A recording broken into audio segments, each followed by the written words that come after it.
Folks, we will get started in just a minute.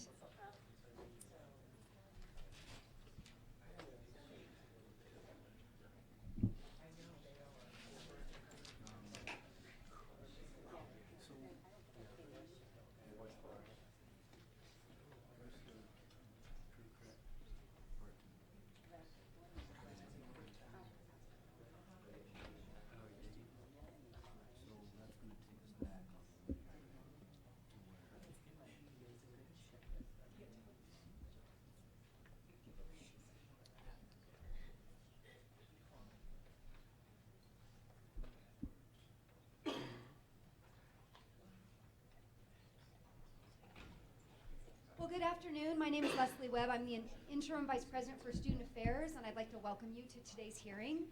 What I'd like to do first is to invite the members of the Executive Board Budget Committee to introduce themselves, and then I will give you an overview of the purpose of the hearing and the agenda for the day. I'm Lynn Humphrey, in the Vice President for Student Affairs Office, and I'm an ex officio member just as supporting the committee. I'm going to ask folks to speak into the microphone because we are live streaming. I'm Joelle Powers, representing Faculty Senate. I'm Laura Simic, Vice President for Advancement. I'm Brian Garrettson, President of ASBSU. No, I'm Nick Prob, Vice President of ASBSU. I'm Jake Hagan. I'm a student. Marty Schimpf, Provost and Vice President for Academic Affairs. I'm Stacy Pearson. I'm Vice President for Finance and Administration. Ken Klein, AVP for Budget and Planning. Caitlin O'Veary, student. Julie Boo, I'm the Vice President for the Professional Staff Association. Michelle Marler, President of ACE. Thank you. We're missing two of our executive committee members, and we'll welcome them as they arrive. So, folks, the purpose for today's hearing is an opportunity really for student groups and campus departments to come together and request an increase in tuition and student fees. And we welcome an opportunity for students to provide their feedback on the proposed fees through written and oral testimony. We'll also, today we'll also hear from Dining and Housing and Residence Life on an information-only presentation. It will not be voted on by the Executive Budget Committee, but we will hear it as an information item only. In a separate meeting on Thursday morning, members of this committee will consider this information provided, and we will review the student testimony as well. The committee then forwards a recommendation to the president, which will be shared with regard to our recommendations for tuition and fee increases. What happens next is the president will review all that material and will develop a final tuition and fee recommendation to the Idaho State Board of Education, and that would become effective with the next academic year. The board will consider all college and university tuition requests at its April 14th meeting in Moscow. So here's a little bit about the hearing process for those of you who haven't participated before. I'll invite each presenter to the podium to discuss the requested increase one by one in the order outlined on today's schedule, with one exception. I'm moving Luke Jones on behalf of Campus Recreation right after technology and before intercollegiate athletics and spirit squad. So please make that note. If you are presenting, please check in with Eric in the back of the room. Eric, can you give us a little shout out? Thank you. I want to make sure that you're mic'd for the presentation because we are live streaming. Please limit your presentation to 10 minutes. And then after that, I'll ask the Executive Budget Committee to ask questions of each presenter as they desire. Students, welcome. If you wish to testify, please sign up with Jessica in the back of the room. She's seated back here, and if you could check in with her and provide her with your testimony before you come up to speak, that would be wonderful. At the conclusion of each individual presentation, those of you who wish to testify on this particular topic or that particular presentation will be called to the podium one by one. Your testimony is limited to 3 minutes, and I'll give you a gentle and careful hand warning to let you know when you're getting close. Please also, if you haven't already, leave a copy of your written testimony with Jessica in the back of the room. Any questions before we begin? All right, then I'd like to invite Marty Schimpf to come up and give a presentation on general education and tuition.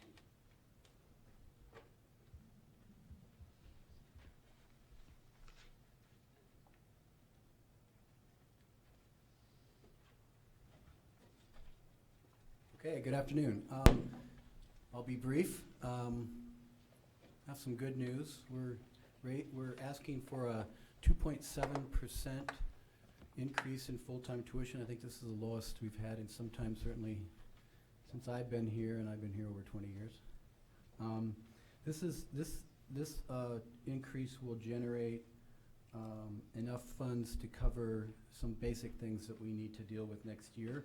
It'll generate about $2.5 million in new revenue, and about 2.16 million of that 2.5 will be used to cover the fund shift associated with the CEC salary increases for faculty and staff. So that fund shift is due to the fact that about 53% of our operating costs are funded through tuition, and when the state gives us a 3% pay increase across the state, they only give us an increase to cover the state taxpayer appropriated dollars, and so we have to cover the rest with the tuition increase. About 164,000 of that increase will go to fund inflationary costs in the library. These are the costs associated with maintaining our journal subscriptions. And $200,000 will go toward pay increases that come with promotion of faculty through the ranks. So we have 15 faculty that are up for promotion to full professor, and we have 19 faculty that are up for promotion from assistant to associate professor. So I'd be happy to take any questions. Or just a woohoo. Woohoo. Jake? So on the proposal, you said, for the $50 million new material science engineer building, so $25 million was donated by Micron. So who else was a considerable donor, and how much of that increase in revenue will go to that project? That's a great question for Stacy. I'll try to answer it, and she can correct me if I misspeak. The remainder of the cost of that building will be bonded, and the bondings will be issued based on our reserves. And as you may know, we have a strategic facilities fee that students pay every semester that goes into a fund for facilities that we then use to bond out of. Does that answer your question? Thank you.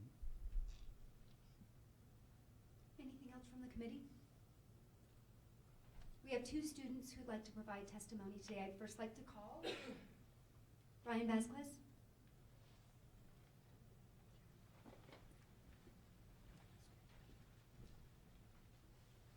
Oh. And Alejandra is joining him as well. Welcome.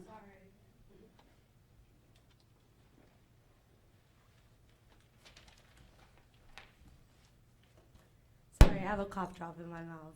But, first of all, thank you for having us here today. My name is Alejandra Mejia, and I'm here today just as a concerned student.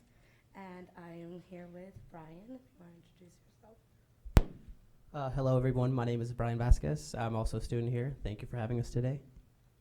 Our main point of coming today to talk is about how tuition affects us all, but as you've noticed in a recent article that the Arbiter released about how underrepresented minority students our graduation rate has been dropping. So our main point today is to talk how, yes, tuition affects all students, but it's affecting our community a little bit more drastically.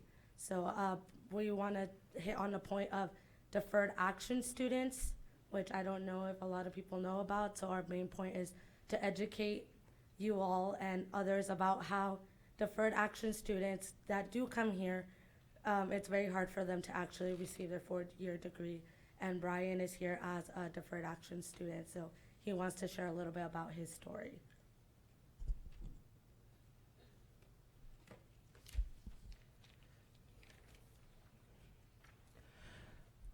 So first off, I'd like to say thank you for letting us speak today. And as a deferred action student, or DACA student here at Boise State, let me say how amazing it feels to be part of this campus, community, and Bronco Nation. First, let me explain to those who might not know what deferred action is. DACA deferred action is deferred action on childhood arrival, and it is an American immigration policy that allows certain undocumented migrants who enter the country before their 16th birthday and before June 2007 to receive a renewable 2-year work permit and exemptions from deportation. Not only do they receive work permits, but now they can pursue higher education. So before receiving my deferred action status, higher education to me seemed otherworldly, other than only being seen on Hollywood screens, and knew that it only happened in the movies. In high school, teachers, college representatives, college counselors, as well as my fellow students would tell me the importance of going on to higher education. That there is plenty of financial aid out there that's not being used, that they're literally throwing away millions of dollars out the window, so paying for college shouldn't be that complicated, right? But what if you're in my place, where you don't qualify for any federal or state aid, and you can't file your FAFSA, and when you do file your FAFSA, you can't do it online, and would have to do it in person, on paper, and have to scan each single packet, hoping that financial aid will accept it and that there will be a light at the end of the tunnel. The very same state that I've been living in for the past 18 years doesn't consider me a resident and identifies me as out of state, where because I am forced to pay an out-of-state fee. My childhood home and current home is actually 15 minutes away. My Idaho high school is 10 minutes away, but in the eyes of the university, I am seen as from another state. Every day I make sure I've given every ounce of energy, strength, and motivation I possess in hopes of making tomorrow a little better and brighter. I spend 3 to 4 hours every day constantly looking for scholarships and any form of financial aid. And that's so I can continue my studies, knowing that this could be my last semester as a student here. I know I am faced with so many difficulties and obstacles, but I am not alone. In fact, I am a part of a rare percentage of immigrants that can't even attend any form of higher education. Out of the 120 deferred action students that admissions has told me have applied, I know only 5 that can even afford to step foot in this institution. Among those 5, I am not one of them. I can't afford the $7,000 out-of-state fee that the university charges me every semester. I don't know how I even made it past my first year. Being realistic, I can't pay that full-time tuition fee, and my only option is to be part-time. Not even that, I still get charged out-of-state part-time fees, which bottom line is I would only be able to afford 1 class each semester if I were not to receive any financial aid whatsoever. I won't be able to finish in 4 years and will probably be here if everything works out for more than 4 years. This isn't a bad thing, nor is it a good thing. At the end of the day, I stay positive and optimistic, knowing that as I continue to put myself in front of my goals to pursue higher education, that hopefully in the future it'll all be worth it. Thank you. To some, it might seem a little bit of relevant on why are we talking about this today, but to us, it's very relevant. This meeting, you're here to talk about rising tuition and certain fees that we need and resources that we all need as students. But at the end of the day, some of us don't fit into the most students category. So this is something that you all should discuss, and it's something that I'm hoping to see that if Boise State really wants to be an inclusive and diverse school, that we actually talk about issues like this. Why is it that underrepresented minorities are not finishing school? It might be a financial reason. That's something that I'm hoping that we can all, you all and us students can talk about and see what's a better way that we can do. I know that other schools do offer in-state tuition. I know that Washington has created a state grant that DACA students like Brian can apply to, and that helps them out with also going to school. So there is different ways that we can go about it, but I think the first thing is that we need to be educated on this. So I just wanted to thank you all and let you know that, you know, listen to your students and reach out to our communities, and we'll let you know what we need, because at the end of the day, we do want to receive our degree. So thank you very much. Thank you, Brian. Thank you, Alejandra. Appreciate your time. Mm-hmm.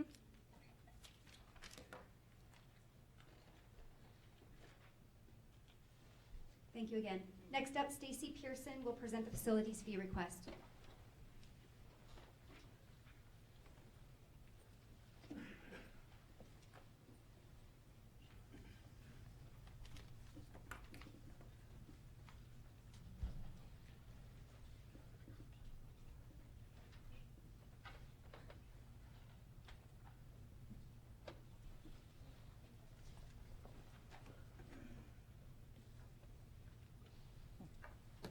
Hi, my name's Stacy Pearson. I'm Vice President for Finance and Administration. And I'm here today to present our proposal for an increase in the strategic facilities fee. And I wanted to give you a little bit of background information for those of you who are not familiar with that fee. So as the university grows in both new programs and enrollment, our need for new facilities does continue. And they're funded in a variety of ways. It says state funding and federal funding, but we actually get very little of that. Definitely we've improved in the area of receiving private donations for some of our facilities, but largely we rely on university-issued bonds that are supported by student fees. In the current decade, the state has provided $10 million for a building on this campus, and that was the environmental research building, for which we also received a little over $3 million of federal funds. So obviously, in order to build our campus, we're relying on other funding sources. When we established the strategic facilities fee in 2006, the purpose was to be able to provide funding to fund buildings in the campus master plan, and have it be matched, certain facilities be matched with private donations as well as state and federal funding. These fees are used to fund the capital projects and make debt service payments for new projects, as well as serve as an annual revenue source to make the annual debt payments. This map shows you how many buildings have been funded via that tax-exempt bonds. Please keep in mind that not all of these are funded from student fee revenues. For instance, we do not fund athletic facilities with the student fee revenue bonds. We do fund student service buildings, student housing, and academic buildings with those bonds. This is a picture of our master plan that was started in 2005 and recently ended. And it gives you an indication of how much building we have done since 2006. And again, funded from a variety of sources, but also leveraging the strategic facilities fee. We're currently in planning for our fine arts building, as well as the material research building, and then the alumni building is currently under construction. The alumni building, though, is not funded from any of the student or the facility fee bonds. That was private funds and university funds. This is just a chart that depicts for those facilities that we built in that past campus master plan. The light blue shaded is where we did leverage those student fee revenue bonds. As you can see, private donations, state funds, federal grants, and then auxiliary revenues. Auxiliary revenues, for instance, are for athletic projects, so ticket sales, the rental of the suites, those are the funding sources for those. This is a picture of our new campus master plan. So in seeking this fee increase, it's to work on some of the facilities that will be coming forward in the future plan, as well as the current ones that are under planning. So it's a critical tool for developing our campus. The ability to repay the bonds does require that we are able to bring in sufficient revenues to make the debt service payments, and then it allows us to match private funds and other funding sources. There's a math error in here. We're seeking a $40 increase for the full-time rate. The part-time is not $744, it's $344. So to give you an idea of the buildings that are underway, either in planning stages, first is the Materials Research Building. This is a preliminary rendering. I'm happy to report that Micron Foundation has donated $25 million toward this building. I think that was the question you were asking, Jake. We expected the building to cost approximately $50 million, so we would leverage the building of this with $25 million in bonding. And the location of that is in the blue, where the dark blue is located. This is a rendering of the Fine Arts Building that would be built on Capitol Boulevard. That's two different views of that, and that building already has $2.5, maybe $5 million in state funding, and some fundraising activity is underway. This is a depiction of the downtown building that's in the City Center Plaza, the building that's next to the U.S. Bank. The university has purchased 2 floors for our computer science department, and that will open this summer. And we did not bond for these facilities because those were built from the reserves that was in that facility fee. This is another rendering of that. And then the Honors College Living Learning Community, if you just look out the window and see the church that is coming down, this is being built on a public-private partnership. And I mention that because this is another tool that we're using in order to be able to build buildings. So it is not on university debt. It isn't being funded from this student fee, but it's developed with a private partner who then pays, they collect the rents and then they pay the university a ground lease for being able to use that land. So this is the first project that we have that's under that model. But again, it's so that we can continue to build the facilities that we need to build. That's just another rendering of the Honors College. And then I mentioned the Alumni and Friends Center that's under construction over here. And again, not using the revenue bonds, the student fees for that building. That's an example of mostly privately funded building with some university funds. So that is all for my presentation. So if you have questions, I'm ready to answer or try. Yes, Jake. So in the proposal, you mentioned non-approval for this fee delays or terminates the project. What can you reasonably estimate if you didn't receive the additional revenue, what the time frame would be for? So what we tried to do, again, the fee isn't for any one particular building. It's actually to fund the full plan. And so what we try to do is project ahead. So once we received the Micron gift, we looked to see if we had sufficient funds to be able to meet that debt service, which we do believe we do, but to be conservative and build revenues or reserves for future buildings and capital projects, that's why we are seeking the increase. Last year we made a decision to not seek an increase because we felt that the reserves were sufficient. So that's how this works, is we haven't increased it every year since it started. We've only increased it as we took a look at the reserves that were available and the funding plans, the building plans that were in process, and then waited until we could see if a building was going to be viable by means of what other funding sources we could count on. So waiting to ensure that we got the state funding or waiting to find out whether we actually got the donations for the building. Perfect. Thanks so much, Stacy. Thank you. Any other questions from the committee? Thank you. Thanks. Max Davis Johnson will now present the technology fee.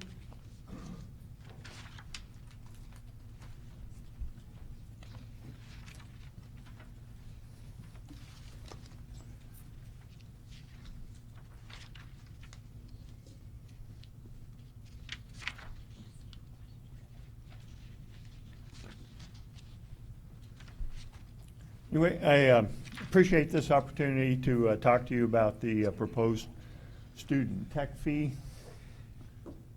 What we're proposing is a $10.55 increase per semester for full-time students, and then a 65 cents per credit hour for part-time and summer students, with the idea that we would potentially increase the revenue from the student tech fee to about $135,000, which is about a 4% increase.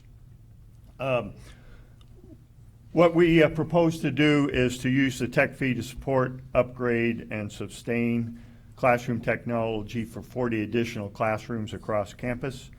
When I say classroom technology, we're including all the media equipment in a classroom. These are projectors, speakers, microphones, screens, classroom computers, in some cases document cameras, classroom consoles, room and media controls. And depending on the size of the room, the expense of the room certainly varies. But a typical 30-seat classroom, and we're adding networking to that too, a typical 30-seat classroom actually costs about $10,000 to $11,000 per classroom to refresh. The idea, currently we have about 150 instructional classrooms across campus. Of those, approximately 102 to be exact, are supported by OIT. The other classrooms are what we call departmental-owned classrooms. And these classrooms are not typically on any type of refresh schedule. They tend to be, they don't even meet the minimum standards that we have for classroom technology. So our intent would be use this additional funding to start getting these classrooms on a regular refresh cycle. Typically refresh classrooms every 3 years, where we try to upgrade the technology as appropriate as we move forward. Also too, our intent would be to take also some of this funding to improve the Boise State password reset system and also the online technology help, realizing that we not only have students here on campus, but we have students coming from all over the country, all over the world. If any of you have tried to reset your password online, it is a little difficult, and we're looking to make that much easier to facilitate, and also the online help to facilitate students that don't necessarily will have access to the help desk, which usually after 10 o'clock, we do want to go to sleep on those days. Briefly, I've talked a little bit about where we are with the current state of classrooms. Our intent, again, is to work on the instructional classrooms, and then over time to work on the additional teaching spaces here on campus. But to give you an idea of the what's happening in classroom support, and the timeline on this is a little backwards, but as you go, certainly over time, the classrooms that we are managing, and we try to be proactive on this, the number of incidents per semester, an incident is basically a call or a ticket that is put in the system, certainly has gone down over time with our centrally managed classrooms. And with the online help, the largest number of service request desk calls we get are password reset, and our current, like I said, it's very cumbersome. And the idea here then again is that we have help for students that are trying to get in after, need help after 10 o'clock when the help desk is closed. So what have we done? Obviously we're up here a lot. We're asking for tech fee increases on a regular basis. So what have we done with our tech fees so far? We've expanded classroom support and services for students. These are things like the zone. We expanded lab computers and locations. Over the last number of years, I think we have classrooms, we have print kiosks in the majority of public areas that students are in. Over the last 5 years, we've literally increased the number of wireless access points here on campus from less than 100 to almost 1,400 wireless access points. And now we're at a point now where we have to start refreshing those access points. But one of our goals has been that you could walk from one end of campus to the other and expect to maintain a wireless connection the whole way across campus. And we're pretty close to that point now. From an overall bandwidth standpoint, this is for commodity internet coming into campus. We've gone from 400 megabytes to 3 gigabytes that we do provide coming into campus. And I guess the good news, bad news is that the demand for this is only going to continue to increase. We've been able to upgrade over 90 classrooms in the last 3 years. We've rolled out various student systems, new systems, e-advisor, smart planner, student success dashboards, and we continue to use these funds to support our core student systems, i.e. the campus solutions, student record system, Blackboard, and all the associated systems with that. And just to put it somewhat in perspective, look a little bit at our peer institution tech fee, and probably the significant number to look at is the EDUCAUSE data survey median fee, and these are for institutions in our Carnegie classification, and you can see we're substantially below the minimum tech fee there. So are there any questions about the proposed tech fee? Yes, Jake. Thank you for the what have you done in the past year slide. That was very informative. So my question would be, what percentage of the $135,000 would you allocate to the classroom support versus improving your help desk with the password? I probably around 80%. I think initially we're going to have to take a look at greatest need because some of the department-owned classrooms are they need immediate help, and we may not be able to go in. And some cases you need new projectors, and that may be all we can do the first year. Typically, though, we like to do a classroom, a complete redo of a classroom when we get the opportunity. But majority of it will go towards classrooms. Cool. Thank you. Mm-hmm. Yes. So with classroom renovations, are the professors coming up to you and asking for renovations, or are you just going from classroom to classroom and kind of assessing it yourself? So the existing classrooms we support, they're on a scheduled refresh cycle. And so normally we try to do about 30 classrooms, and usually we do that over the summer. Occasionally facilities will remodel, and so you have to take all the technology out. They remodel, and you have to put it back in. And so we look for those opportunities too. But everything is pretty much scheduled right now as far as what we already know what 30 classrooms are going to remodel over this summer. And again, that's based on the age of the technology. Now the new classrooms that we're bringing into the mix, we will tend to look at need first. Where do we need the most injection of new technology? And in some cases, that might be driven by actual number of classrooms. If we're going to invest in a classroom that's only used a couple times a week, it might make more sense to invest in a classroom that's used quite a bit more frequently.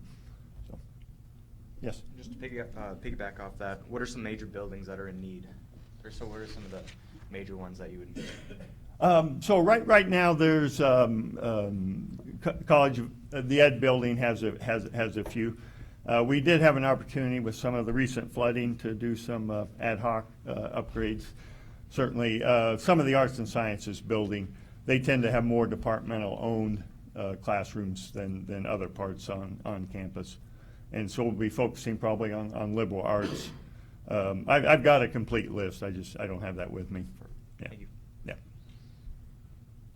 Any other questions for Max? Max, thank you. There's no student testimony. Okay. All right. Thank you. As I mentioned earlier, we'll be calling Luke Jones up to deliver the presentation for campus recreation.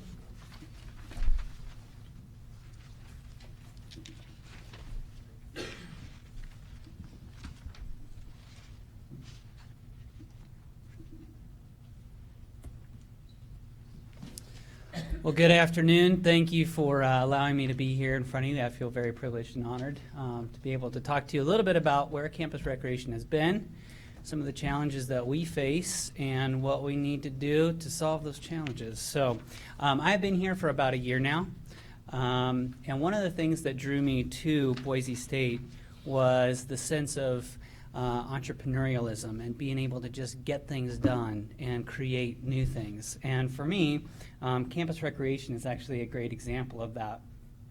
Just our story of how this came to be, breaking ground in May of 2000, with a bunch of people who had the foresight to think about not only what it was students were asking for and needing at that time, but also what students would need into the future as Boise State was really growing and attracting a different student population. So $11 million project began and was completed a couple years later in 2002. And then later, the pool was added. That was an $8 million project and was completed in 2010. So a little bit of background history there for you, and we kind of dug back into our numbers to see what was going on at that time in 2005, a couple years as REC was operating. At that time, we had about 226,000 entries into our building over the year, a little over 7,000 unique users, and an average of about 629 visits per day. Flash forward to last year, and you can see we're nearing 390,000 entries into our building, over 8,000 individual users, and 911 entries per day. And about 76% of those coming through the doors are our students. So it's a significant place for students and student activities. But we've also seen growth in some of our other areas as well. So we had nearly 50,000 visits to our pool last year. We had over 3,500 participants in our intramural leagues. Those have grown about 30% this last year. So that staff is doing a great job, and students are learning and hearing about it. We've had over 400 participants in our outdoor programs, students from all walks of life that want to connect with all the things that Boise has to offer and beyond. We've had over 16,000 spots taken in our fitness classes. Most of our fitness classes are included with a membership. And so despite cutting back on some of those programs, we still see a huge use and interest in those. We've had nearly 3,000 uses of our climbing wall.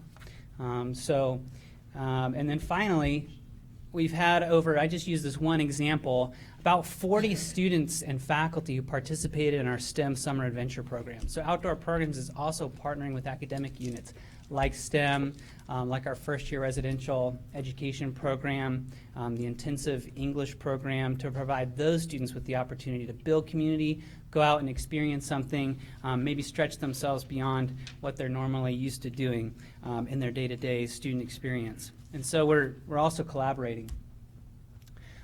This was kind of interesting. I just learned this recently, but the REC website was one of the top 100 pages viewed in all of the pages of boisestate.edu. So there's over 472,000 pages included in our huge website. And so just to be in the top 100, I think says something about the number of students who are coming to us looking for information, trying to figure out what's going on and where they can plug in. And to me, that just says they're buying into the message that we're sending them right from the get-go of recruiting students here. This is one of the things students see in the materials. They see it on posters as we walk through. Blue is the color of excitement. And so we're selling them right from the beginning. This is a place where you can do snowboarding. This is a place where you can get out and you can do things like river rafting and wakeboarding and hiking, and you can come and fulfill that vision of what you have for yourself. If you want to be that type of person who's in the outdoors, if you want to be healthy, plugged into a community, be a part of that Boise State brand, we want to make that happen for students to the extent to which is possible for every single person who comes through our doors. And our doors, our building really is central to our community. This was a survey that was done recently by the group that's working on kind of looking at what to do with the quad and how we can kind of reinvigorate that space. And so they sent out a survey to students and asked them some prompting questions, asked them to click on an area of the map, and so it produced these heat map images based on the questions. And so I pulled out just a few, but this one was, what are your favorite buildings? REC is down there, the bottommost red spot. Where do you go to be seen? Where do you go to recharge? So our building and our programs are this really important cornerstone for the campus experience. And what it means to be an engaged student here, we know from the National Survey of Student Engagement and other research that's been done that connecting with the campus, connecting with peers, being healthy, being active, that's an important part of retaining students and graduating them. And so we feel like we play an important role in that. So what's my point? We get a lot of usage. We have a lot of people coming through our doors, and we would like to serve even more than we do. But it does create some wear and tear as well. So I just thought I'd show you a couple of images here of things that we deal with on a regular basis, because the kind of maintenance and repairs that we're doing in our building is indicative of the kind of activity that we host. And it's heavy activity, literally and figuratively. So we get things like broken water fountains and equipment that needs to be repaired and basketball hoops that fall off. We get crushed mirrors, and we get damage from weights that are thrown around. We need to replace and upgrade our equipment. But the other thing that's happening too is the building is starting to show its age as well. And so now that this building has been around for 10 plus years, we're seeing a lot of things that need to be repaired, replaced. It's just part of the normal lifespan of the building. And because we've been operating under such a tight budget, a lot of those things have been deferred. Prior to my time, decisions made for probably what seemed like in the best interests of the budget and otherwise at that time are coming due. So just to give you a few examples, we've got a situation with our emergency lighting. Well, first one, that one got hit by a basketball, so that's why that's falling apart. But these batteries power emergency lighting system, and they should have been replaced, just regular maintenance, probably about 3-4 years ago. They are dead. So we have flickering lights that are going on in our pool locker room area, and it'll be about $4,000 to replace those batteries. We just recently had to totally rehaul our backwash valve. I feel very impressed that I even can say that and know what that is. So that's the backwash valve there that had to be taken apart and replaced just because general maintenance that should have been going on probably wasn't, because it was hard to make those decisions, I'm guessing, under the normal budgetary constraints. And so now it's a bigger repair. So that's about $1,000. We recently recaulked our entire pool. So I just thought I'd put in a few images here for you. Drain out the pool, recaulk the whole thing. Actually, Michelle, where are you? She is the one actually in there digging that out. Our lifeguards are pitching in. Our students are in there pitching in because we don't really have the staff to carry out a huge thing like that on our own. So everybody's pitching in to make this work. And it was a huge project. But again, like, that's something that should probably be done every year. And last time the pool was drained, maybe 4 years ago. And then we have normal stuff like wear and tear on the carpet, which that'll need to be replaced. That's just normal lifespan wear and tear stuff. But because of our budget, it makes little decisions like that that should be automatic. It makes us question those. Well, we've got to trade off something. And that's just the regular stuff. That doesn't include when something big happens. So recently, this was over in the fall, and we had a basketball that hit a sprinkler head and busted. And so that's on our far court, court number 1, and we're going to need to replace that floor. So we got all the water dried out. Staff did a great job responding, and we're going to make it harder to break those sprinkler heads in the future. But nonetheless, we need to have capital on hand to deal with these kinds of bigger things that tend to happen in a building like ours. And just already this year, just kind of some things that we faced in repairing, replacing, we're up to almost $67,000 so far this fiscal year on different things that we've had to do in our building. So it's expensive. And I want to give a little bit of background to kind of where our fees have been and kind of the funding structure as I've come to understand it.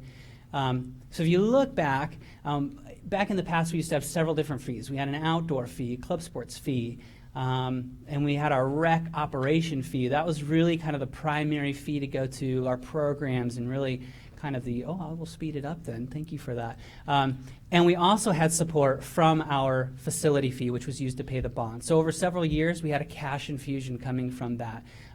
When that kind of got subsumed into a central fee, we've been trying to rebuild the funding structure ever since. About 66% of our budget comes from student fees, And since I'm limited on time, I will make this really brief because it seems like you can't do a presentation without comparing to our peers. So I will quickly go through that and simply summarize by saying, when you compare ourselves to our peers in like-sized buildings, we are significantly underfunded. Most university rec centers are funded at about 80 to 90% by student fees. They also charge for their fitness classes, which we don't do. And many of them do not have to pay for their capital funds, their repairs, and all the things that we are taking on with $53 per student per semester. So I will simply skip by that and show you what our current needs are. We assessed what our needs were this year when enrollment figures changed, and we also changed the full-time, what it meant to be a full-time student, which had a negative impact on our budget. And what we need right now moving forward is $24 in addition to what we have per student per semester. That is where we are trying to get. If we can get there, we will be able to sustainably fund all of our capital needs, our repairs, our maintenance, and our programs. So we are here today asking for $6 of that fee. We asked for $6 last year. We were given $1.35. We'd like $6 this year, and we'd like each year to make progress towards that goal. If we don't get it, I will simply highlight that we face a major challenge in that with a reduced staff, with reduced spending, we will barely break even next year, and we will start to budget into our reserves if we're even allowed to do that. Without which, we'll have to make some major choices as to what do we do? Do we limit our hours? Do we reduce our programming, charge for all of our fitness classes, things that we do not want to do, but may be necessary under the current budget constraints. I will end there. Thank you for listening.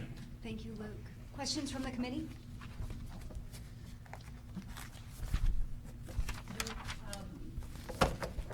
Obviously, you've had to think about what other revenue generators, I mean, in addition to the fee increase that you're seeking, but what are some of your ideas for generating new revenues? Is it under the no list or? Yeah, so generating other revenues, I mean, a substantial part of our budget already is that, right? So we do have non-student members that we have been trying to really push and recruit. You've probably seen some of that material come across campus, refer a friend promotions, and trying to drive more faculty and staff. That's probably the biggest opportunity, and we're experimenting our way into that, and it remains to be seen how successful we'll be at the end of the year. So, having said that, we also have the opportunity for rentals. We can charge for more of our fitness classes. The reality is that each one of those things takes staff time to figure out what's the marketing on that and what's the strategies and how are we going to do that, how are we going to sell that. We're limited on that piece, and even being successful is kind of a drop in the bucket compared to what it really is going to take. Those things alone will not get us to where we need to be, but it's certainly something that we're already working on. Stacy, and then I think maybe it was in here, but have you increased the faculty staff rate or the non-full-time student rate? Yes, so we've increased those rates. I think the last time was 2 years ago when we had a pretty big jump in our student fee. We also raised that as well, and we saw a pretty big decline in membership too at that time. So we had a lot of people cancel their memberships. So we were thinking, hey, yeah, we'll get net positive as a result. We lost members, and we just kind of broke even when you consider the increase in revenue and the loss of members. We kind of just stayed the same on that revenue item. Jake. Not to be overly harsh or add to your list of what you don't have, but a lot of students I talk to kind of have are not a fan of that you guys open at noon on weekends. Can you tell me a little bit about the history of making that decision and what would it take to open at maybe like 10 or so? Yeah, just money. Well, That's all it is. Specifics, please? Yeah, I mean, we've increased the hours at night, so that was kind of the first thing that we did. I can't say, and maybe other people on my staff who are in the room know, did we used to open earlier on the weekends? No, I'm getting that shake of the head, no. So it really just comes down to, do we have the money to support staffing and other things to open at different hours? So for each additional hour, I crunched these numbers once. For each hour we increase it, it's around $10,000 to $15,000 a year plus 1 hour. So we jumped and we were open till midnight. I think that started a couple of years ago. And so that was kind of like the big students were asking for that, and I hear that a lot too. I hear students ask, yeah, well, open up earlier. I'd love to do that. At this point, we're challenged to figure out how to make that happen. Cool, thank you. Anything else from the committee? We have 2 students who have provided testimony. I'd first like to call up Rebecca Kopp.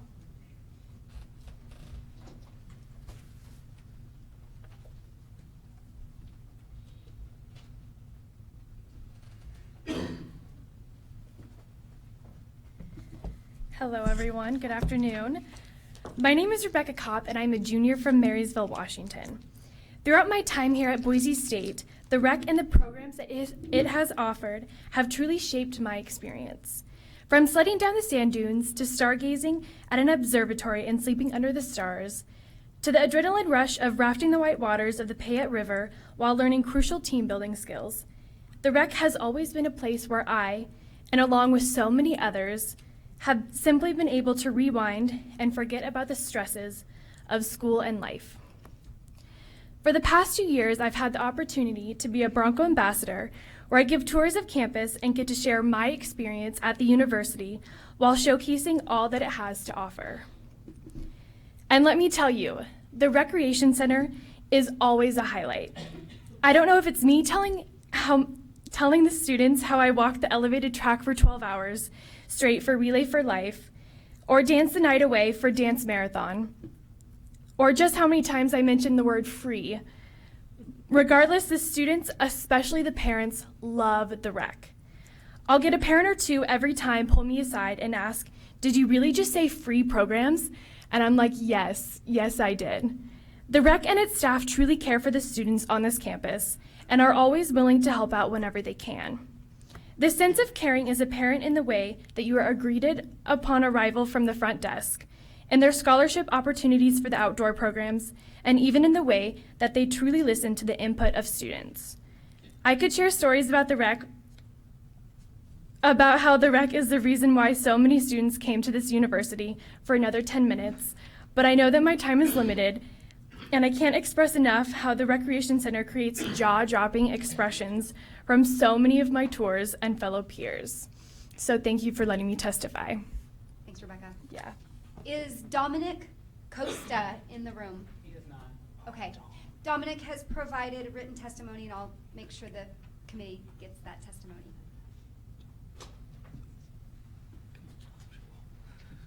Thank you, Luke. Next, we have Kurt Apsey, representing Intercollegiate Athletics and the Spirit Squad.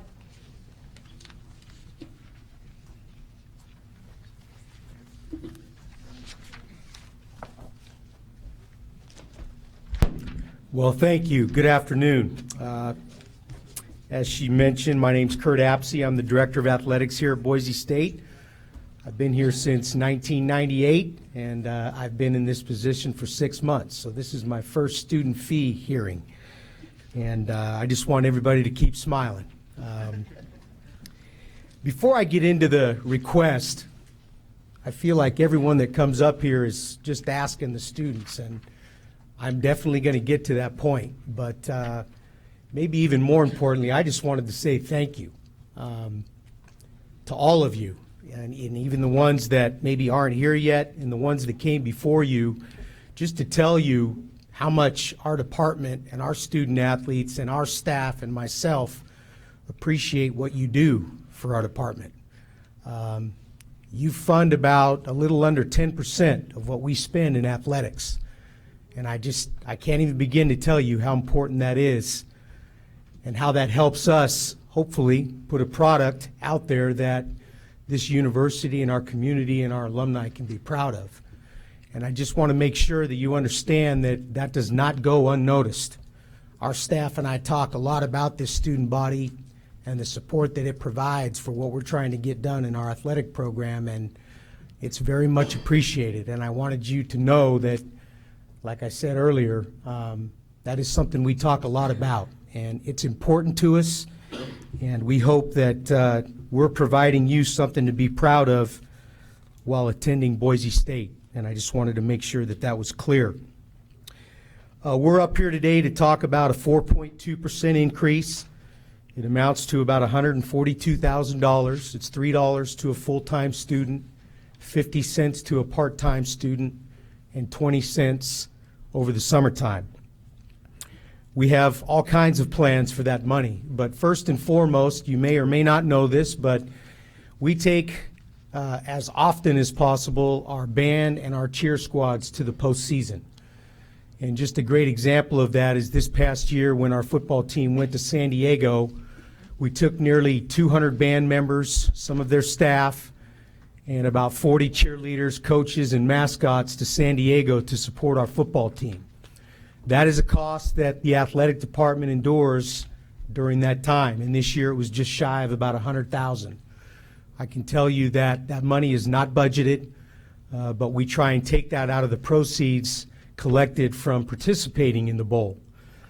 And Joe and I have had conversations about this many times, but this past year before we went, I spent some time with our band members and our cheer squad, and I talked to them about how important I thought it was that they were down there supporting our school and our team and helping to strengthen our brand. And we weren't just going down there to win a game, we were going down there to dominate in every single facet of what we were trying to do. Winning the game, performing on the field. They performed on a battleship down there. They went downtown and absolutely kicked butt against Northern Illinois. And I was very, very proud of their efforts. And I can tell you that that is not free. That is very costly to get them down there. And I'm not talking about them flying down on a charter. I know Joe loves this trip. We put them on a bus for 17 hours. They make their way down there for 3 or 4 days. We put them up in a hotel, feed them as much as we can, and Joe and his crew battle my office every day to hopefully make sure that that experience for members of our band are taken care of. And so we would use some of that money to help defray those costs in the postseason, which would then also carry over to them coming down to the basketball tournament with us next month in Las Vegas. It also supports our strive to still being able to stay up with Title IX efforts. About 10 years ago, we added women's softball and women's swimming to our program, which is something that was mandated to us from the NC2A. And we continue to try and cover the costs to support those programs. We're not all the way there yet, but I can tell you in the past that we have used student fee money to help defray some of those costs that were brought down to us when we added those programs.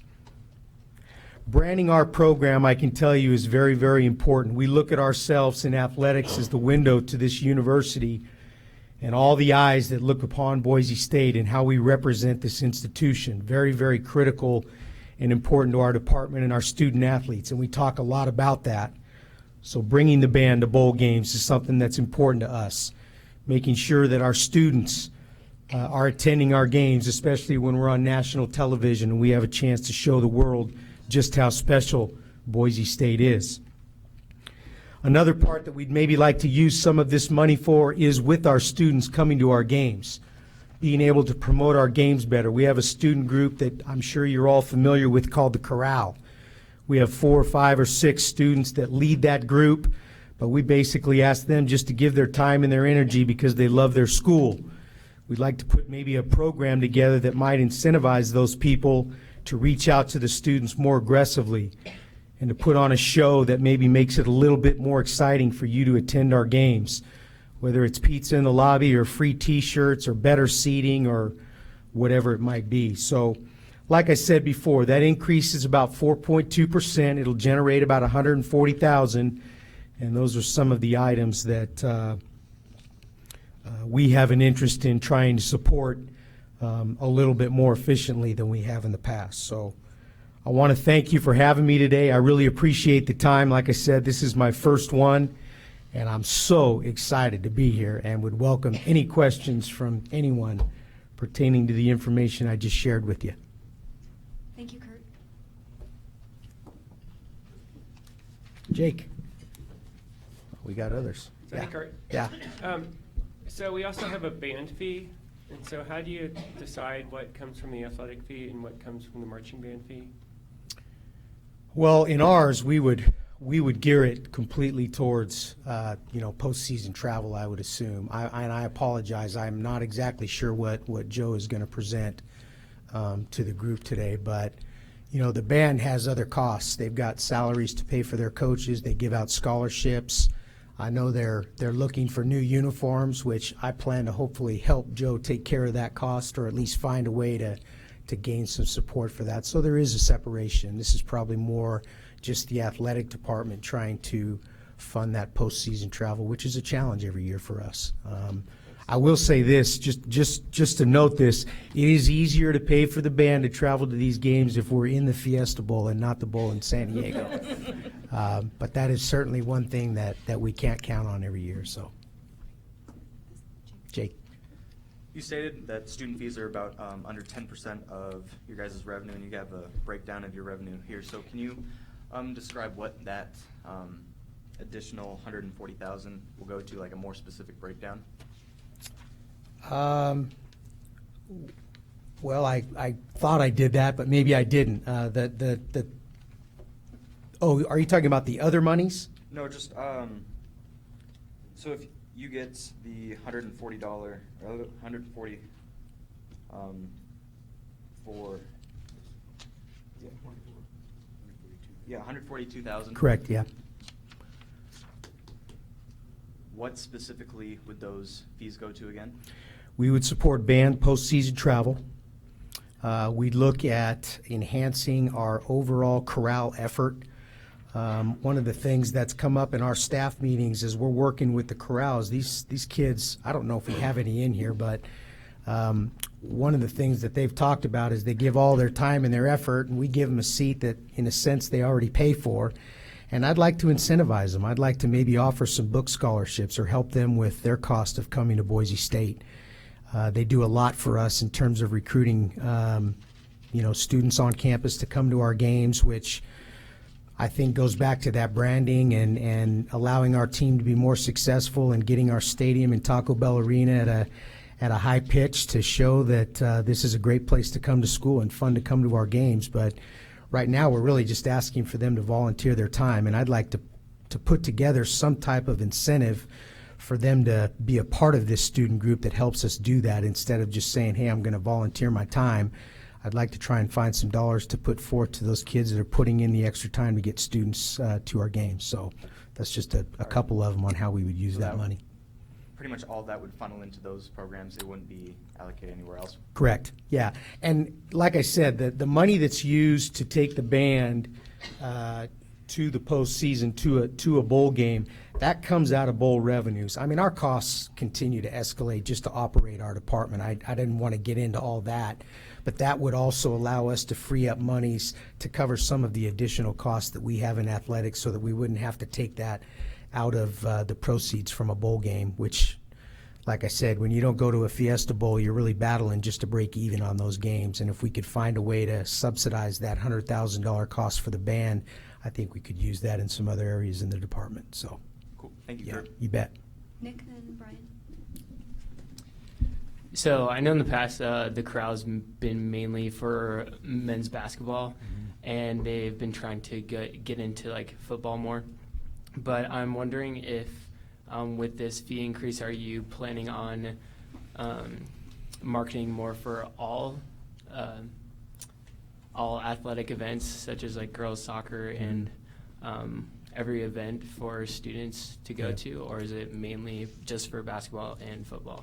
You're probably talking about the corral effort. Is that Yes, that what absolutely? And I think that would allow us to, maybe increase our expectations of that group if we're able to help them out with school or books or something like that. Would love to see more people out at our volleyball matches and swimming out at the YMCA and our soccer matches and tennis and so on and so on. So I think it's the overall effort of just marketing athletics in general to our student body. But, these young people, including yourselves, are real busy. A lot of you have part-time jobs and you're going to school, and I think you might have a bigger line in terms of people lining up to join the corral if we could actually help pay for some of those costs with you. Yeah. Brian. What percentage of the fee would you say goes towards the Spirit Squad and then versus the athletic side of it? Are you talking about the 142,000 or? Yeah. Yeah. Well, our cost to send the band and the cheer to the bowl game this year was about 90,000. I'm going to say probably 80% of that was the band, 20% was the cheer squad, based just solely on numbers. So I'd say it's probably an 80-20 split, something like that. Thanks. Yep. Anybody else? Oh, sorry, that was your No, question, that's wasn't it? great. I didn't mean to run your meeting. I No, that's all right. apologize for that. Sure, I appreciate Okay. your support and help. You have no students signed up to provide testimony, so Okay. thank you very much. Well, thank you for having me. I appreciate it.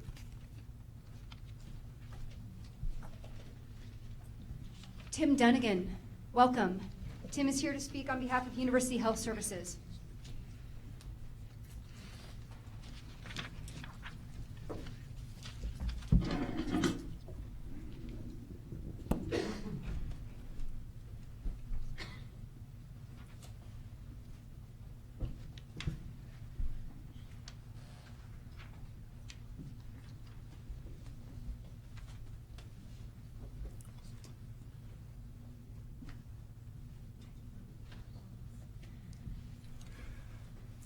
Good afternoon. Thanks for having me here today. I've never had a chance to visit with this group. So in a nutshell, what I want to be able to present today is the possibility for all Boise State students to have access to basic mental health, medical care, and preventive services. And this will be an increase in fees, which we haven't had at University Health Services for 5 years, of a little over $112. It is not a form of medical insurance, but takes care of, by and large, most of the things that students come into University Health Services for. So I'll just spend a little time going over this. But one thing that I think is really critical about this proposal is that there were some students up earlier talking about the need to succeed and also the need for graduation in a timely manner. And being able to work within a very healthy learning environment is critical to that success. So it really ties into the things that we're looking at here. So just to look at what we have right now. Our SHIP program went away last year, and it had seen sharp declines in numbers of students. We were down to about 2,600. If you look back 7 years, we had about 4,600 in that program. We went out recently for a bid, and the prices keep going up, and they have a narrowing of services too. So that means higher deductibles, more co-pays, narrower service providers with that. But over 1 year, it went up 17%. So what we're looking at here are some of the things that we're facing across the United States. It's affordable health care costs. And the other piece that we look at with this is also the Medicaid expansion, which did not take place. So when we look there, students tend to purchase only on cost, and when they do that, they get what are called catastrophic types of care, which makes it difficult to go in for doctor's visits, mental health visits, things like that, because they have large payments that are associated with it. The other option, too, is to look at a parent's plan too. Many of the students will have that, but they still need access to the care. So if you think of this, this is kind of where we are now, and I want to present something that we could look at in the future. One of the things that we've seen, in addition to the increase in cost over the last year, is a decrease in our utilization. Now, our student numbers, for the most part, didn't change, but our utilization in the University Health Service is down about 15%. But what we've seen is that the request for waivers for medical services is up about 200%. Those are students that are coming in asking for a waiver of fee or a way that they can pay for that over time. We've seen similar things taking place with the counseling waivers. They're up 300% with that. And nationwide, you'll see, for example, our care visits and incidents that we have at the university are on a climb, so you're seeing our mental health uses going up also. So one of the things that we could look at here in the future is for students who don't have access to health insurance, having them look at a catastrophic plan. So what I put up here is the cost that you'd see for a 20-year-old, and they range from about $1,100 to $1,700. If you look back at the other slides, it was averaging about $3,000 a year for the health insurance benefits that we had. The proposed fee that we're looking at would be an increase of a little over $112. It'd be $150 a semester for students to be able to get access to medical, mental health, and preventive cares. And if you look at the cost of those two together, if they went in on the lowest plan, it would be about $1,400 a semester, right, for the health insurance on a catastrophic plan and access to the medical, or it could go up to $1,700, which is quite a bit less than the $3,000 we were looking at through the SHIP plan. So one of the things that we're really looking at here is a way to make sure all students have access to this basic health care and have coverage for catastrophic incidents. We have a lot of people in the community that are interested in helping us put on what's called a population health program. And this is a way to look at our entire student population and provide these preventive health and also mental health services for all students. And one of the things that we're really looking at here is providing students with the opportunity to not only have a great education, but also have the gift of lifelong health. So they leave, while they're here, their health's taken care of, but they're also leaving with the skills to be able to maintain their health for themselves in their future and within their communities. So if you look at these costs, we've come in as low as we think we can to be able to provide access. And essentially, if any of you have been into the health system, has anyone here found it complex to figure out? You can raise your hand if that's the case. Maybe I'm the only one. There are a couple that said they did. But essentially, for most of the services, instead of worrying about co-pays and deductibles, you'll need your student ID card to come in. If you have an upper respiratory infection, need to come in for an annual exam. If you look at some of the competitors, or comparators that we have here, Portland State's about $186, and Boise's going to come in at about $150 with that. Some of the things that you would get. So when we talk on the medical side, I've just listed out the types of services that you can get. And we also have a pharmacy there. So there are about 80 common prescriptions that people can access between $7 and $28. But again, you can see there are a variety of services that are provided, from sleep disorders, preventive exams, chronic diseases is real common, diabetes, those types of things that students would be able to come in and work with. With mental health, we would also have access to psychiatric services, but also group, individual, family types of counseling. And there's not a limit on the number. Many people come in, need one visit, some need more. So we just kind of work with the students depending on what it is they need. And one of the things we're really excited about is try to expand this out to also have more preventive services, ways through electronic medium, programs, classes that we can work on preventive type of services. So those are kind of the three legs of the stool of this expanded health care that we have. So again, the idea of this is creating one of the healthiest learning environments in America. If you don't have access to basic health care, prevention services, and mental health services, it's hard to have that kind of environment. And our proposed increase of a little over $112 would fund student access into these programs. Any questions? Yes. All right, Tim. So what percentage of students don't have this basic care? So you stated that 2,600 were on SHIP before it went away. So right. what percentage of students out of the 22,000 students that attend BSU are not on their parents' plan or don't have good insurance we're talking about? Well, the best number we have that needed health insurance and decided to go through SHIP, there were 2,600 there. They could have accessed other types of care if they wanted to also. So it could be more than that. But one of the things to remember too in increasing accessibility even with their, let's say their parents' health insurance, there are co-pays. So think for yourself, if your co-pay is $40, is that something that might prevent you from going to access service? And if you're like I was when I was going to college and I was trying to buy beans and rice, $40 could be a barrier to that. So even if you do have access, for some students, not all by any means, those kinds of costs are a barrier to access the care.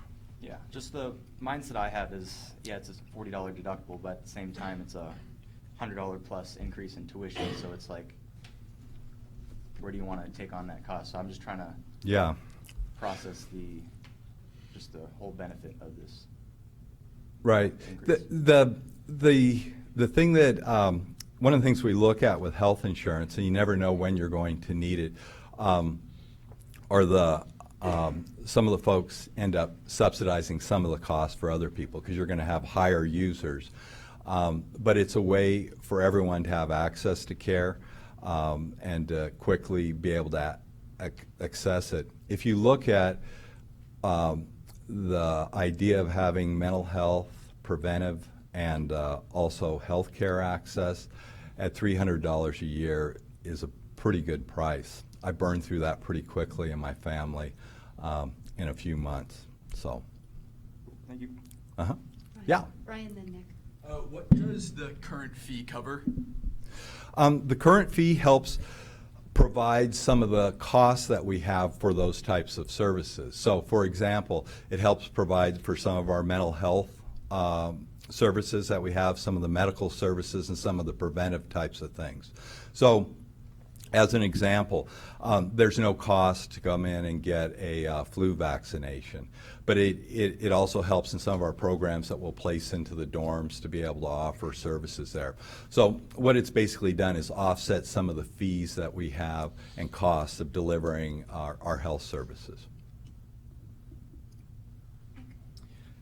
So I had a quick question. Yeah. How many students is this actually a problem for? How many students are spending more than $150 at the Norco building? I don't know those numbers. You know, I know there for a number of students that this is an issue. There were at least 2,600 students that didn't have access to care. What I can go off of are some of the things that we're seeing in university health services with requests for fee waivers, students coming in and saying they're not going to be able to access care from a counselor or a physician because they can't afford to access the services with that. So we haven't done a survey to see how many people it's a problem for, but it's a growing problem within our university, and it's a huge problem within the United States. This is one of the key issues that we're trying to address. Actually, the state is proposing a similar solution to try to have access to basic medical care for people who have a hard time with accessing, paying for their health insurance. Hi, I just want to be clear. Yeah. So those waivers are being granted right now? For Yes. care? Yeah. Yeah. So the students are not paying, or whoever comes in, if they ask for a waiver, is everyone granted? Or just You know, we do it on a case-by-case basis, but if we don't deny someone care if they need care, the problem that we start running into as you start to waive more of your fees, there's cost to that. And right now we have a fee for service, so we would typically charge health insurance, and that's how we pay the majority of the cost to run our operations. Nick. So with the new regulations, are you expecting more students to come? And if so, do you have a plan to hire new professionals? And then is their pay going to be from this increase? So great questions. We do expect more. Last year we saw about 13,000 students on the medical side and close to 5,000 on the mental health side. Looking at some comparison groups such as Portland State, I think that could grow to about 18,000 visits potentially. You know, we're trying to guesstimate here. And so what we're looking at is how we can maximize with our current staffing, but also looking at additional staffing that we need to hire. And we're also looking at different ways that we hire folks. So more 10-month contracts, right? There are less people that are here in the summers. And particularly in the mental health areas, we're looking at our data and their spikes, which you might think like around finals week, when you just start up, you're a freshman coming in, to have some more staffing on to kind of follow those peaks and valleys as we go through. So to answer your question, much of that will be used for additional staffing, the additional revenue that comes in, but also on the preventive things, particularly through electronic platforms and kind of in living area types of programs that we offer too. Yeah. When you said 13,000 people went through your system last year, I believe, are those all students, like Boise State students? No, we have some. It's a fairly small number. For example, I had a respiratory infection earlier this year. I was one of the people that went in there and got a Z-Pack because of it. But by and large, the majority of students that go represent our patient group.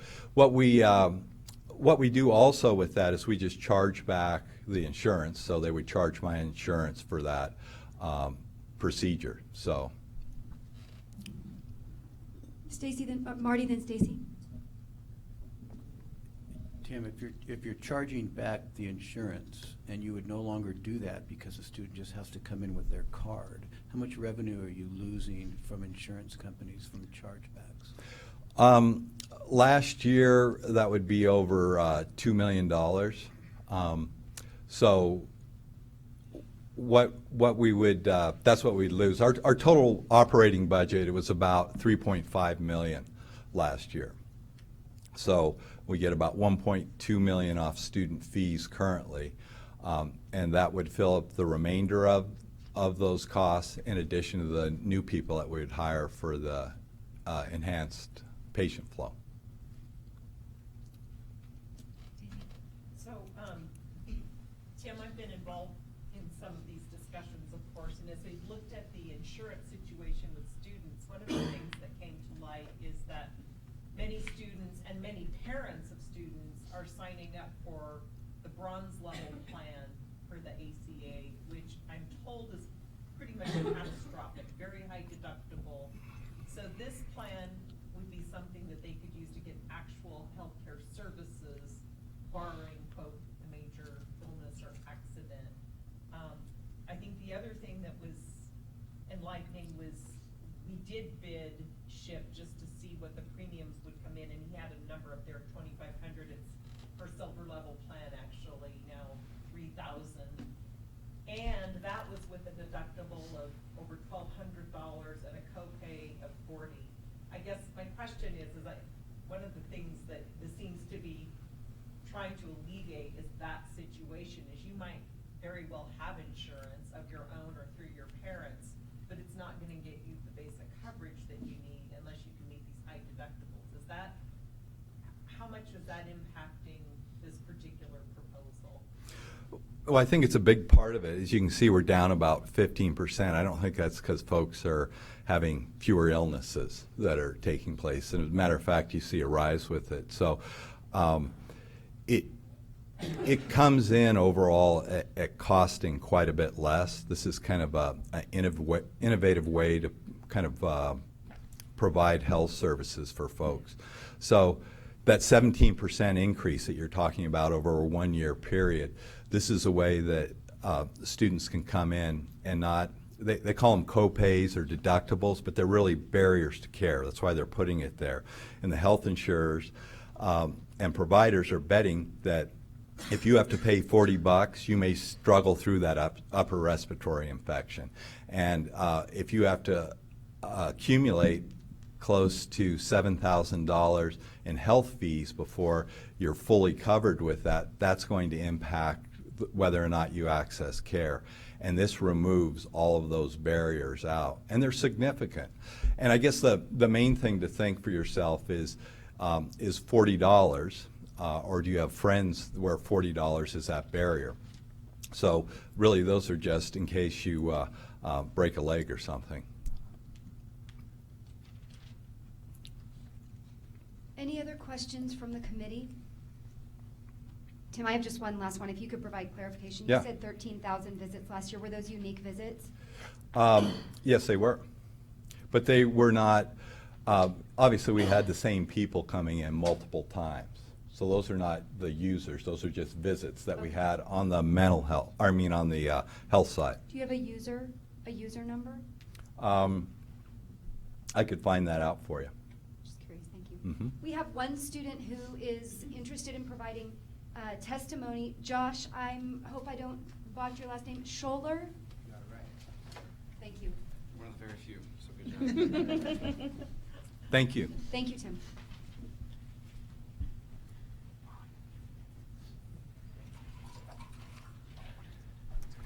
Very impressed. Good job. Hello, everyone. My name is Josh Scholler, and I'm a junior studying political science here at the university. I'm testifying today against the proposed health increase. I sit on ASBSU, and last week we had Mr. Dunnigan and Ms. Pearson come talk to us regarding this proposed increase for university health services. While the information was very insightful, and the overall idea of having student access to affordable health care is admirable, the plan leaves much to be desired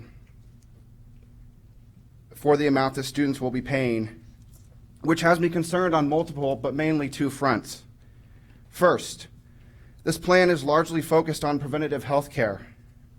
While it does provide for some select additional services, the plan falls drastically short in providing actual health care for those students who have no access to it. Preventative health care is only a fraction of total health care for anyone in this nation. The plan does not provide much if a student needs specialized help once they find out what is wrong and must go elsewhere for additional care, which is a large portion of healthcare costs today. Additionally, we were told that services would only be available from 8 to 5. So if students if something happens other than the hours of 8 to 5, what are they to do? Are they to go to the emergency room? Where are they to go to seek the help that they need for the issue that they have? You'll notice that the theme of my testimony is going to be, for the amount of students that we'll be paying, there is simply too much left to be desired on a total healthcare front for these students. Second, and this one's a little bit more personal to me, I asked last Wednesday if this fee increase would put other new fees for other departments or small fee increases in severe jeopardy. We were met with a resounding yes. For example, university transportation is in dire need of some sort of fee. Being the chairman of the off-campus committee on ASBSU, my job is to take a detailed look at issues regarding transportation on campus. As many of you know, or may not know, transportation is becoming an increasingly large issue here at Boise State. Students want more parking, want more space to park their bikes, etc., but the costs are falling unfairly on students like myself, on the some 8,000 students like myself who buy parking permits annually. Transportation's funds are stretched and they no longer have any more additional funding to solve these needs. There is a very legitimate case for a transportation fee, and I fear this massive increase of a plan, as we have been told, again, one, leaves much to be desired for students, and two, will put university organizations like transportation who are in dire need of this fee at risk. We at ASBSU last week were told that this plan will be all or nothing, meaning there is no halfway increase in fees, meaning it's going to be all or nothing. If this plan were to do more for actual health care for students, it would be something else entirely, and you would see a large amount of students support it. However, this is not a suitable nor cost-efficient way to address student health care on campus. I ask that this committee reject this proposal and send it back for revisions, and most importantly, additional student feedback. Thank you. Thank you, Josh. I'd like to invite Joe Tornello to give us the fee request for the marching band.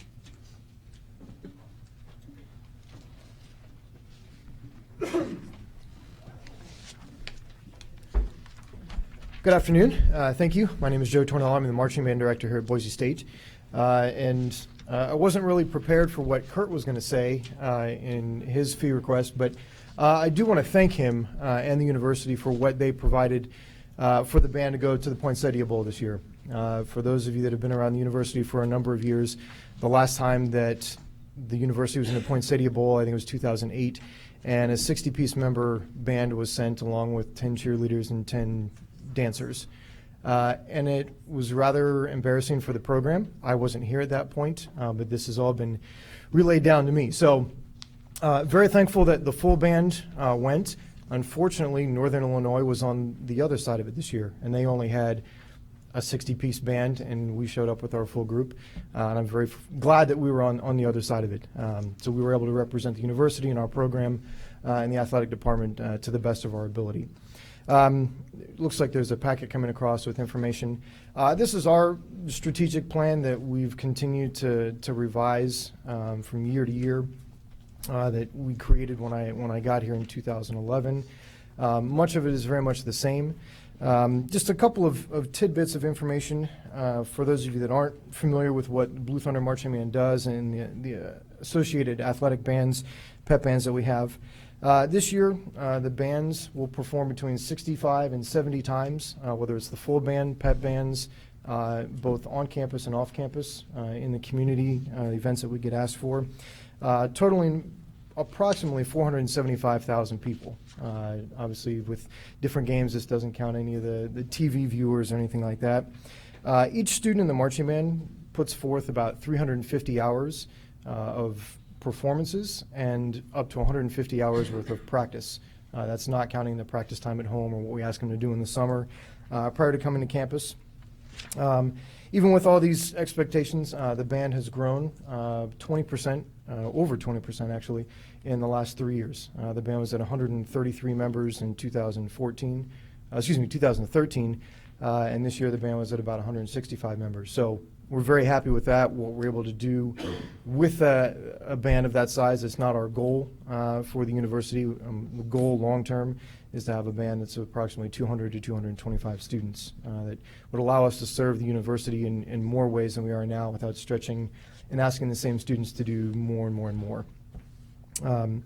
The great thing for us, our retention is up this year. Retention of members that were in the band last year to this year, either via graduation or still attending university, is 85%. So we're very happy with that. Obviously, it's not perfect, but we're going to continue to work towards that and increasing that retention rate both in the university and the band to help students get through the program. So a couple other things to note, those of you that have the packet there on the bottom of page 1. Figure 1.1, or excuse me, at the bottom of page 1. In 2004, students were getting scholarships that covered basically 6.8% of their tuition. Not much, but unfortunately it's better than what it is now, which is 3.2% of tuition. So the scholarships that they're getting after we've increased them the last number of years is still paying them less than half of what it was as far as paying back tuition in 2004. The hope is that as we grow that we also increase the scholarships so that students are trying to keep up with their tuition at the same rate. When the band started in 1987, students got a $500 scholarship. And wait till you hear this, tuition in 1987 was like $556. So the students were almost getting a full scholarship to be in the marching band. Now they're getting 3.2%. So we're here asking today for a total of $60,000 that would cover two things. One thing that you'll see on figure 6.1 is a new agenda for us. When students come to the university, we have our band camp, and I'm sure you've heard many stories about band camps from the movies. But band camp is our 1 week of practice before school starts. Students come, we practice for a week, 12 hours. We go 9 in the morning to 9 at night. They get an hour for lunch and an hour and a half to 2 hours for dinner. The rest of the time we're practicing. Right now what we provide for them during camp is 2 halves of a Subway sandwich and a bottle of water. that's what we provide. And I sit here looking at one of our former students who's graduated, and I'm sure she's like, oh man, I don't miss those days at all. So one of the things we would like to provide for the students is breakfast, lunch, and dinner through the cafeteria services during that week. The cost for that would be approximately $35,000 based on the quote that we got from food services, and that would feed the entire band breakfast, lunch, and dinner through our band camp. The other $25,000 would go to support students in their scholarships. At this point, and I can't say with certainty, but we just finished with our music department auditions on Saturday. And then we have another round in April for marching band only. But the number of students and interest in the band is as high as it's been in the 5 years that I've been here. In fact, in most areas it's larger. So I'm anticipating, and I can't say this with certainty, growth in the band of 5 to 10% next year over where we are this year. So that's what I'm looking at, and the scholarship funding that we have now won't allow us to scholarship those new students coming in at the same level that students are currently getting those scholarships. So that's what we're looking at with the two areas that we want to cover with the $60,000 that we're asking for. If there are any questions I can answer based on any information in the packet or things about the band, at this point I'd be happy to answer those questions. Let's start with Laura and then go to Jake. Hi, Joe. Hi. How many of your band students are receiving Pell Grants or academic scholarships or other financial aid outside of the scholarships that the band offers? Honestly, I don't know that answer off the top of my head. I know some students are getting, GEMS and WUIs and that kind of things, but the other academic scholarships, I'm not sure. I can do some research and look into that.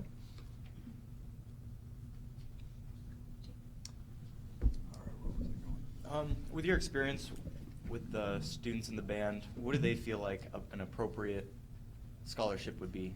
Because, yeah. What do they feel like? Honestly, again, I can't answer that.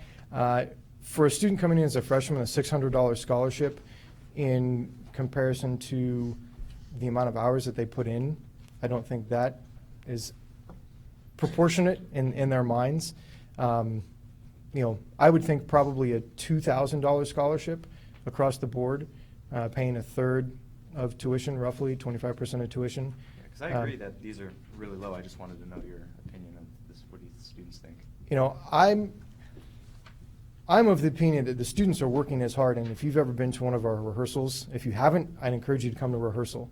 The students work very hard. It's not fun and games and that kind of thing, like maybe you've seen in movies and that kind of stuff.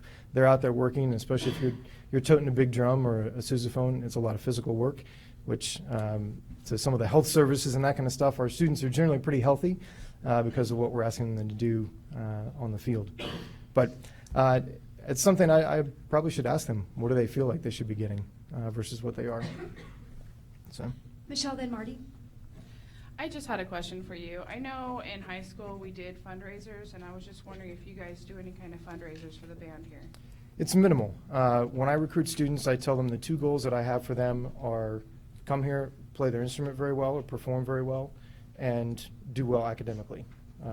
Students are not here to be selling cheesecakes and oranges and that kind of thing, in my opinion. So this year we did, through the new university Pony Up program, we did a fundraiser for that, for some travel, and that's about the extent of our fundraising that we do. Or possibly like a deduction for employees offering, if you asked for it, if employees wanted to have like a deduction off their wages. Oh, from their Any salary kind of towards. fundraisers, yeah. Sure. That's something I think the university obviously would have to approve or make that an option for faculty, but sure. Marty. Thank you. In Figure 6.1, you indicate $25,000 increase in scholarships. Mhm. And so how much is that per student? Per student, we're looking at that to be roughly $800 to $1,200 per student with a 10% growth that we're looking at. $800 to $1,200 more or total? Total. So a student coming in and getting an $800 or $1,000 scholarship. As you can see, a couple years ago, we increased the student scholarships at a rate of $200 per year. So an incoming student, whatever they got the first year, then the second year, they would get another $200. The third year, they would get $200 additional on top of that. So let me ask you this way then, figure 1-2. Mhm. You just quoted figure 1-2, I believe, right? What's first year? What year is that? The first year the student performs with the band. So whether it's a Could you give me freshman. year? What's So that? like their freshman year. So Well, not necessarily. There's some students that come to campus and they don't join the band, but then they join as a sophomore or so by junior. first year, you mean first year on scholarship? First year performing, yes. So $600 for their first year, that would go up, I presume, with the fee increase? Correct. To what? Oh, no, the 600 would remain the same. So it's $600 for the first year, 800, 1,000, So 1,200. no increases in scholarship amounts, just the numbers of scholarships? Correct. Okay, thank you. Now, ideally, my long-term goal is that our third and fourth year students get significant scholarship increases, both rewarding longevity and dedication to the program. And it gets tougher as they get to be junior, senior, and their academics are more challenging and more specific, that, you know, a $1,500 scholarship would then become a $3,000 or $4,000 scholarship for a third or fourth year student. So that's long-term, but we're not quite there yet, particularly if the band grows as we're expecting it to this year. How many students currently do not receive scholarship at all? At all, it's very few. The only students that aren't eligible are if they're not a full-time student, or if their GPA doesn't allow them to keep receiving those scholarships. So we have a couple students that participate from some of the local community colleges, because there's no marching band there, so they'll march with us. But that number is less than 5. And then other students that come here earning a scholarship, and then their GPA doesn't stay where it needs to, and then they lose their scholarship. Just Yes. a clarification on that. Those are students not receiving the band scholarships. That doesn't mean they're not receiving aid from somewhere else, right? Correct. Okay. There's nothing that we can do. If they're taking band here and that's it, with one credit, we don't offer them any money from our program and the money that comes from student fees. Joe, can you help me one more time here? Sure. You're increasing the number of scholarships offered. Can you help me understand, there are only a few students who aren't receiving scholarship. Is it that you're increasing the number offered in a particular year? I'm piggybacking on Marty, trying to understand that. So right now, there's 165 band members. Next year, we're looking at between 5 and 10% growth. So we're looking at between 15 and 25 students additional to the band. So we would need more scholarship money for those students, or we just can't offer them, or we'd have to pull what students are currently getting and try and redistribute, which obviously we wouldn't want to do that. Thank you. Mhm. Any other, yes? Do you have anybody that's leaving the program their scholarships can be used for the new people coming in? Yes, and that's, students that have graduated and that kind of thing. We always have a certain lack of retention.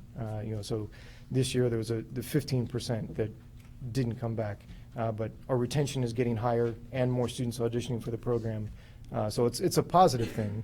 It also makes it more expensive to run the program. As Kurt said, we took almost 200 students. In 10 years, I'd love for there to be 200 students going from the band only, not staff, not the cheer and dance. So, as the band grows, it becomes more expensive, but we can also provide more services that we can't do now. And in fact, we got a call this afternoon to play for somebody's event, and, well, sorry, we can't do that. We just don't have enough ensembles going on where we can provide those services. So. Any other questions from the committee? Thank you, Joe. There are no students signed up to testify. That's good. Thank you for your time. I'd like to invite Adrienne Bang from the Women's Center.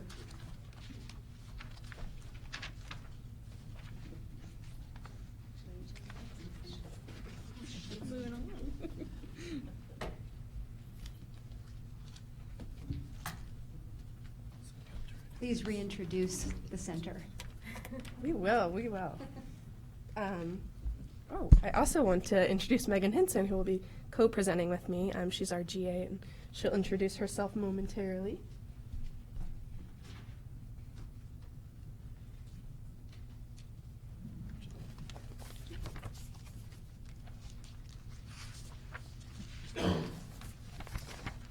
So let me see if I can figure out the clicker here, too. Awesome, we got it. So thank you all for the opportunity. I know this has been a long day.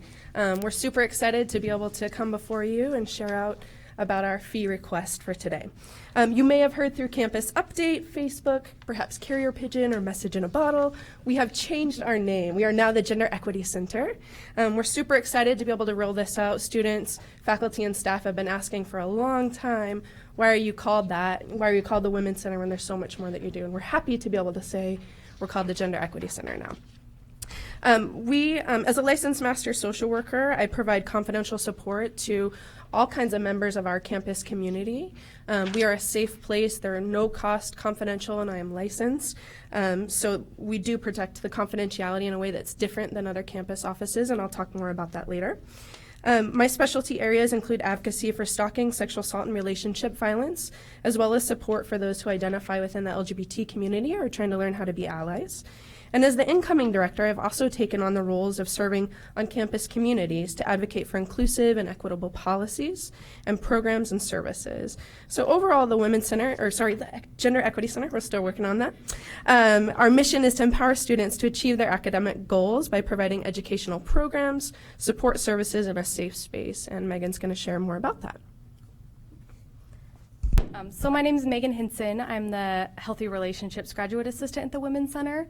So as part of my role, I support the Healthy Relationships peer educators, and together as a team, we do a lot of the violence prevention programming around campus. We also have 4 other student employees. So one focuses on LGBT experiences on campus, and then we have 3 that focus on gender equity programming. So in addition to our programs and what Adrienne mentioned, we provide a physical safe space on campus.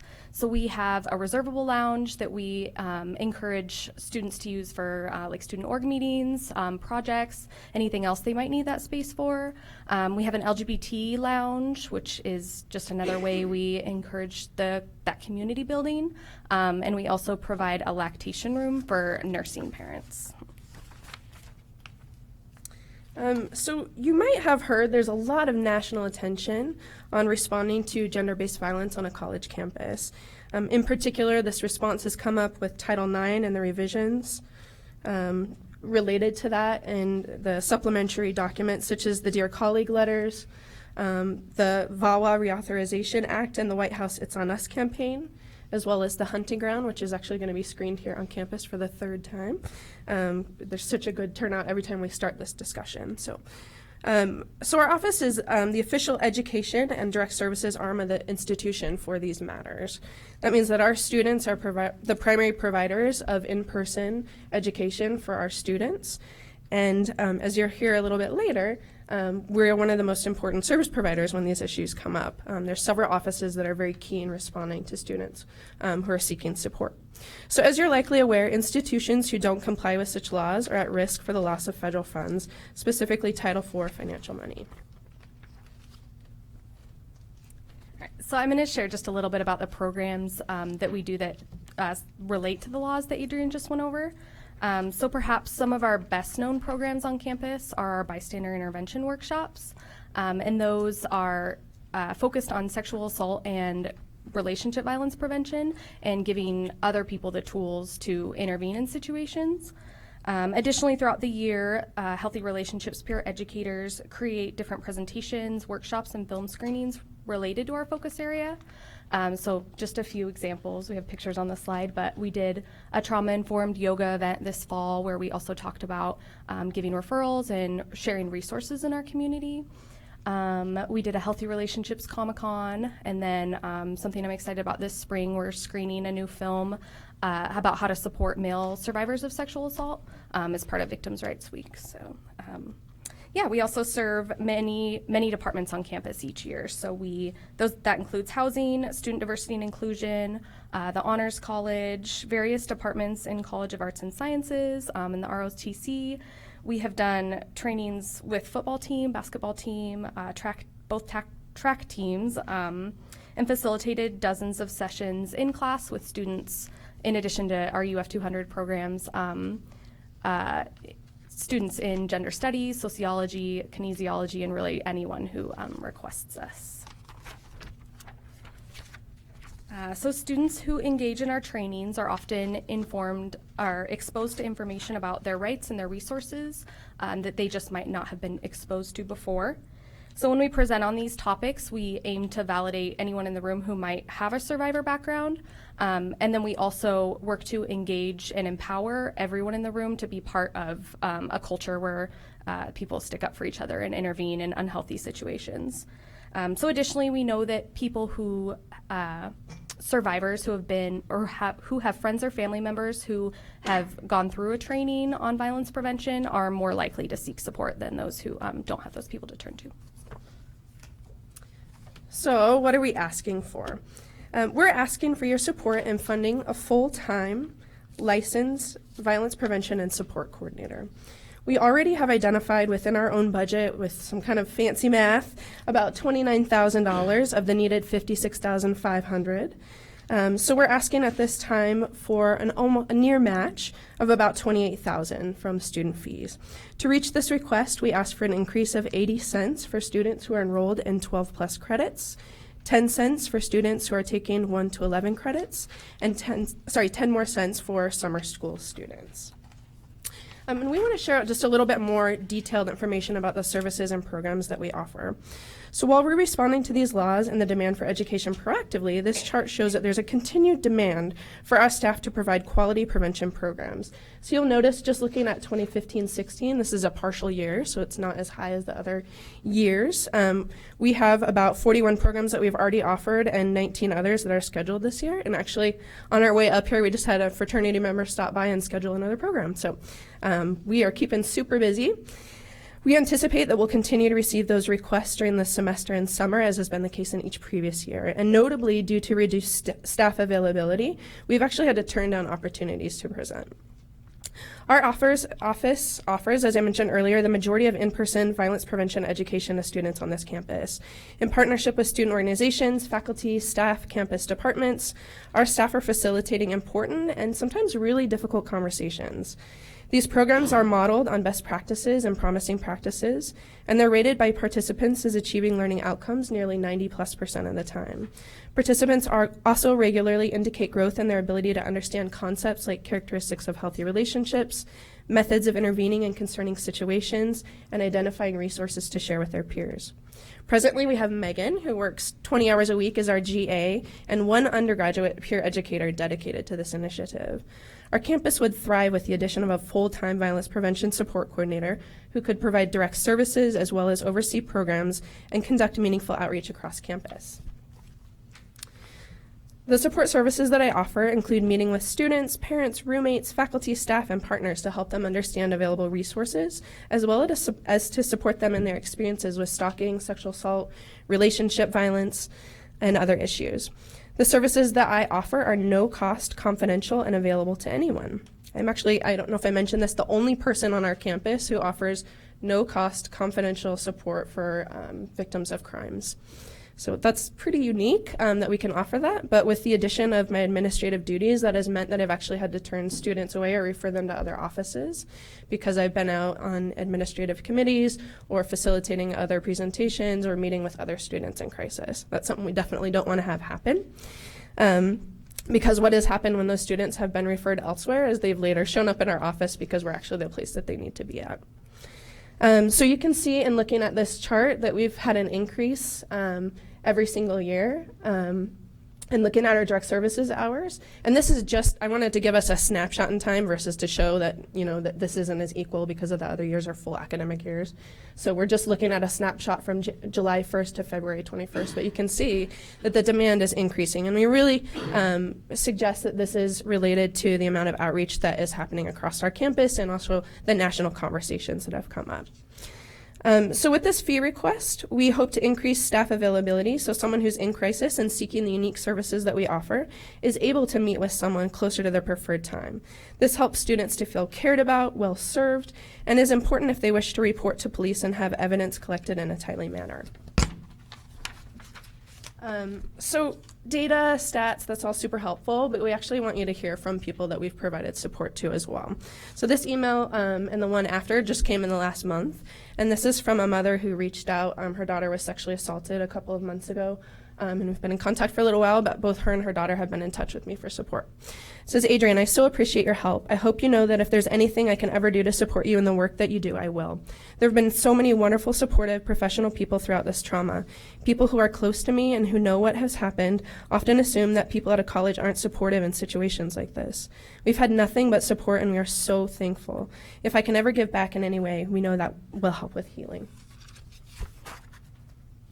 And then I facilitated a training for about 70 theater majors a couple weeks ago, and with 2 of our other student employees. So I was asked to create a tailored presentation on issues of consent, bystander intervention, and then local resources. So kind of tailored to fit their population and kind of some things that they identified as needs. And so I received this email from Dr. Clouch the day after the training, so I'll just read it.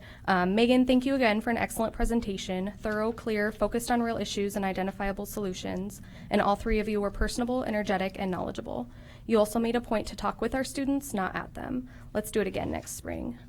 So this was a new partnership for us, and we're just really excited to keep having new partnerships and keep providing more trainings for people around campus. Oh, that's me. So I just want to talk briefly about what having this position would do for our staff and for our campus to kind of wrap up. Having a full-time licensed professional focused on violence prevention, programming, and support will allow us to better enact recommended practices of ongoing in-person exposure to prevention programming. Additionally, we would have increased availability for the free and confidential services that Adrian was talking about with a person dedicated to this role. So professionalizing the violence prevention position will help people affiliated with our campus increase their knowledge of resources and rights, support our institution in better meeting legal requirements, and then create a safer campus climate overall. So in conclusion, the fees that we're requesting are necessary to help our campus maintain compliance with federal laws and most importantly, to serve all students. So thank you, and we can answer any questions. Thank you. Committee, any questions? Jake? How much was it again for the additional staff? For The total cost for the position? It's about $56,507.20 if we calculated correctly. It's very entry-level salary, but that includes fringe and benefits. Okay, and so currently you guys get about $195, so that's a total from About $26,000 is what we get. but from ASC funding as well. Uh-huh. I don't know what that is specifically, but It's the administrative service charge from the vice president's office. cool. All right. So you guys currently get about $195. So how are you guys going to make room for that additional staff member? Yeah, If so the you're, fees aren't gonna cover that. yeah, you're absolutely looking at it. So my salary is primarily coming out of the ASC. And so that's a good chunk of that, as well as a portion of our program coordinator, Kate Stevens' salary, and then our operating expenses. So mostly what we would be looking at is some of the funding for our student positions in order to professionalize this, as well as some of our programs. So we'd be running some pretty lean programs and a little lean on our student staff, but hopefully to grow that again. This is staffing actually that the Women's Center had when I first started here. And so we're hoping to get back to those levels. Cool. Thank you, Adrian. Mm-hmm. Adrian, will this position have the same confidentiality protection piece that you have? Yeah, that is our hope, that this would be a licensed person, so that we could provide true backup for each other. Previously, my supervisor was not licensed, and that's a bit of a gray area and probably not best for our students. And so this is really what would be best, to have confidential person, and then if in their absence, I would be there as a backup, as well as to be able to provide that supervision to them. Thank you, Brian. Is there a program fee for any student groups or, say, athletics who elect to do a program with you all? So right now, all of our programs are co-sponsored, and I would say pretty infrequently do people contribute funds to that, if that's what you're asking. Yeah. Yeah, we don't, primarily, I guess I would say we occasionally get random anonymous donors, checks, and then the ASC is really where most of our funds come from. We did the yoga fundraiser that we did was actually in partnership with the Women's and Children's Alliance here locally, and we made about $500. So we'll continue to seek out opportunities like that, as well as grants, but that's not going to help us make the amount of money that's really needed to provide the services our students need. Thank you. Anything else from the committee? We have one student who'd like to testify, Annie Carrick. Thank you.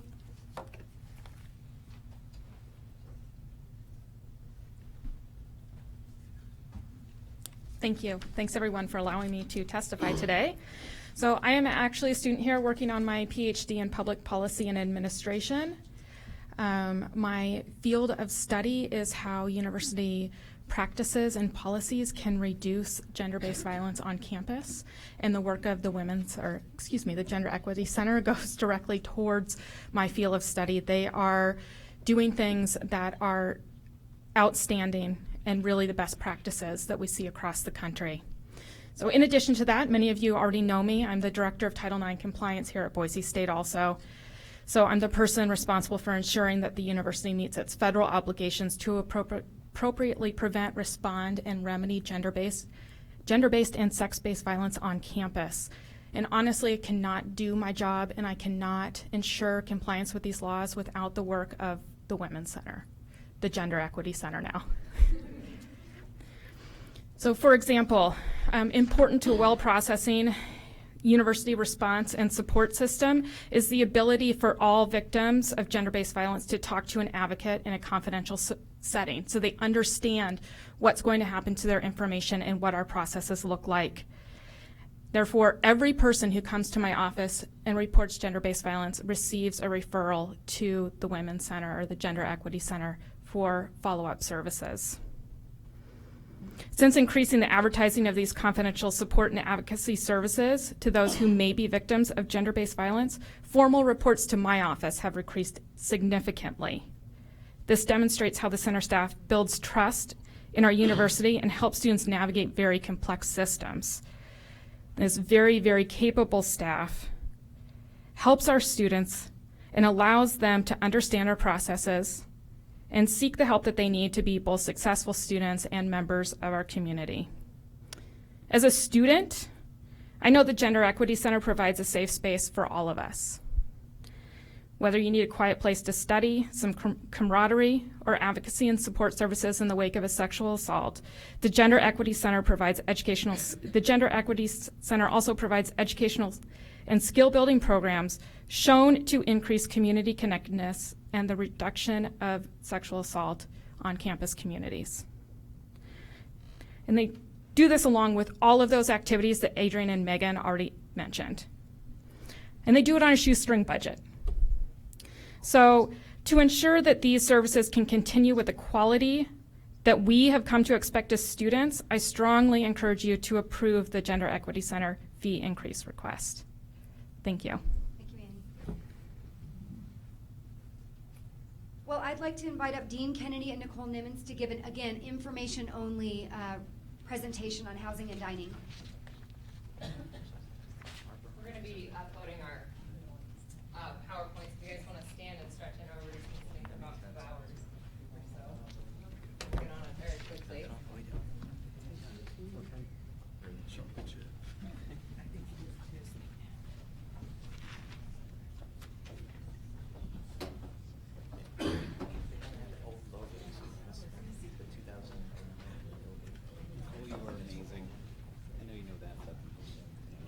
No, I don't always. Thanks. So are you. Thanks for making this a team effort. I really appreciate that.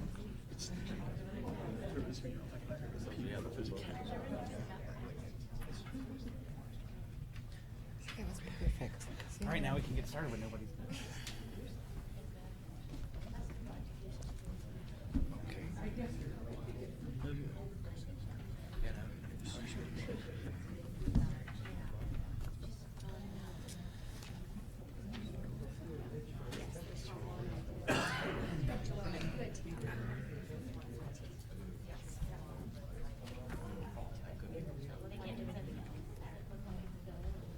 Actually, would you mind if I Do what you need to do.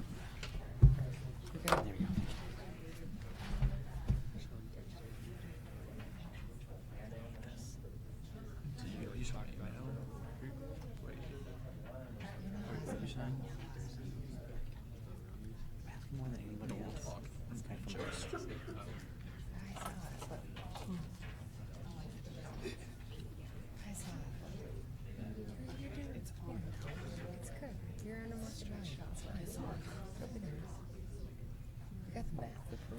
I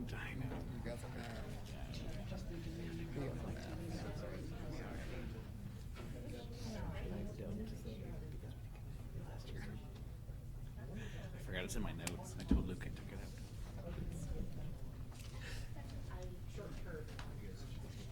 The old conference card. Battery on it's not. It was fully charged when I got it. It has to just be plugged in all the time.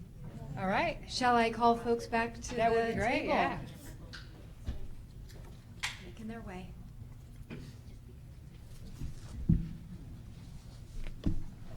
Wonderful, please, floor is yours. Good afternoon. My name is Dean Kennedy. I'm the Director of Housing and Residence Life. Thank you very much for taking some time to be with us this afternoon. I'm joined by the fabulous... What an honor.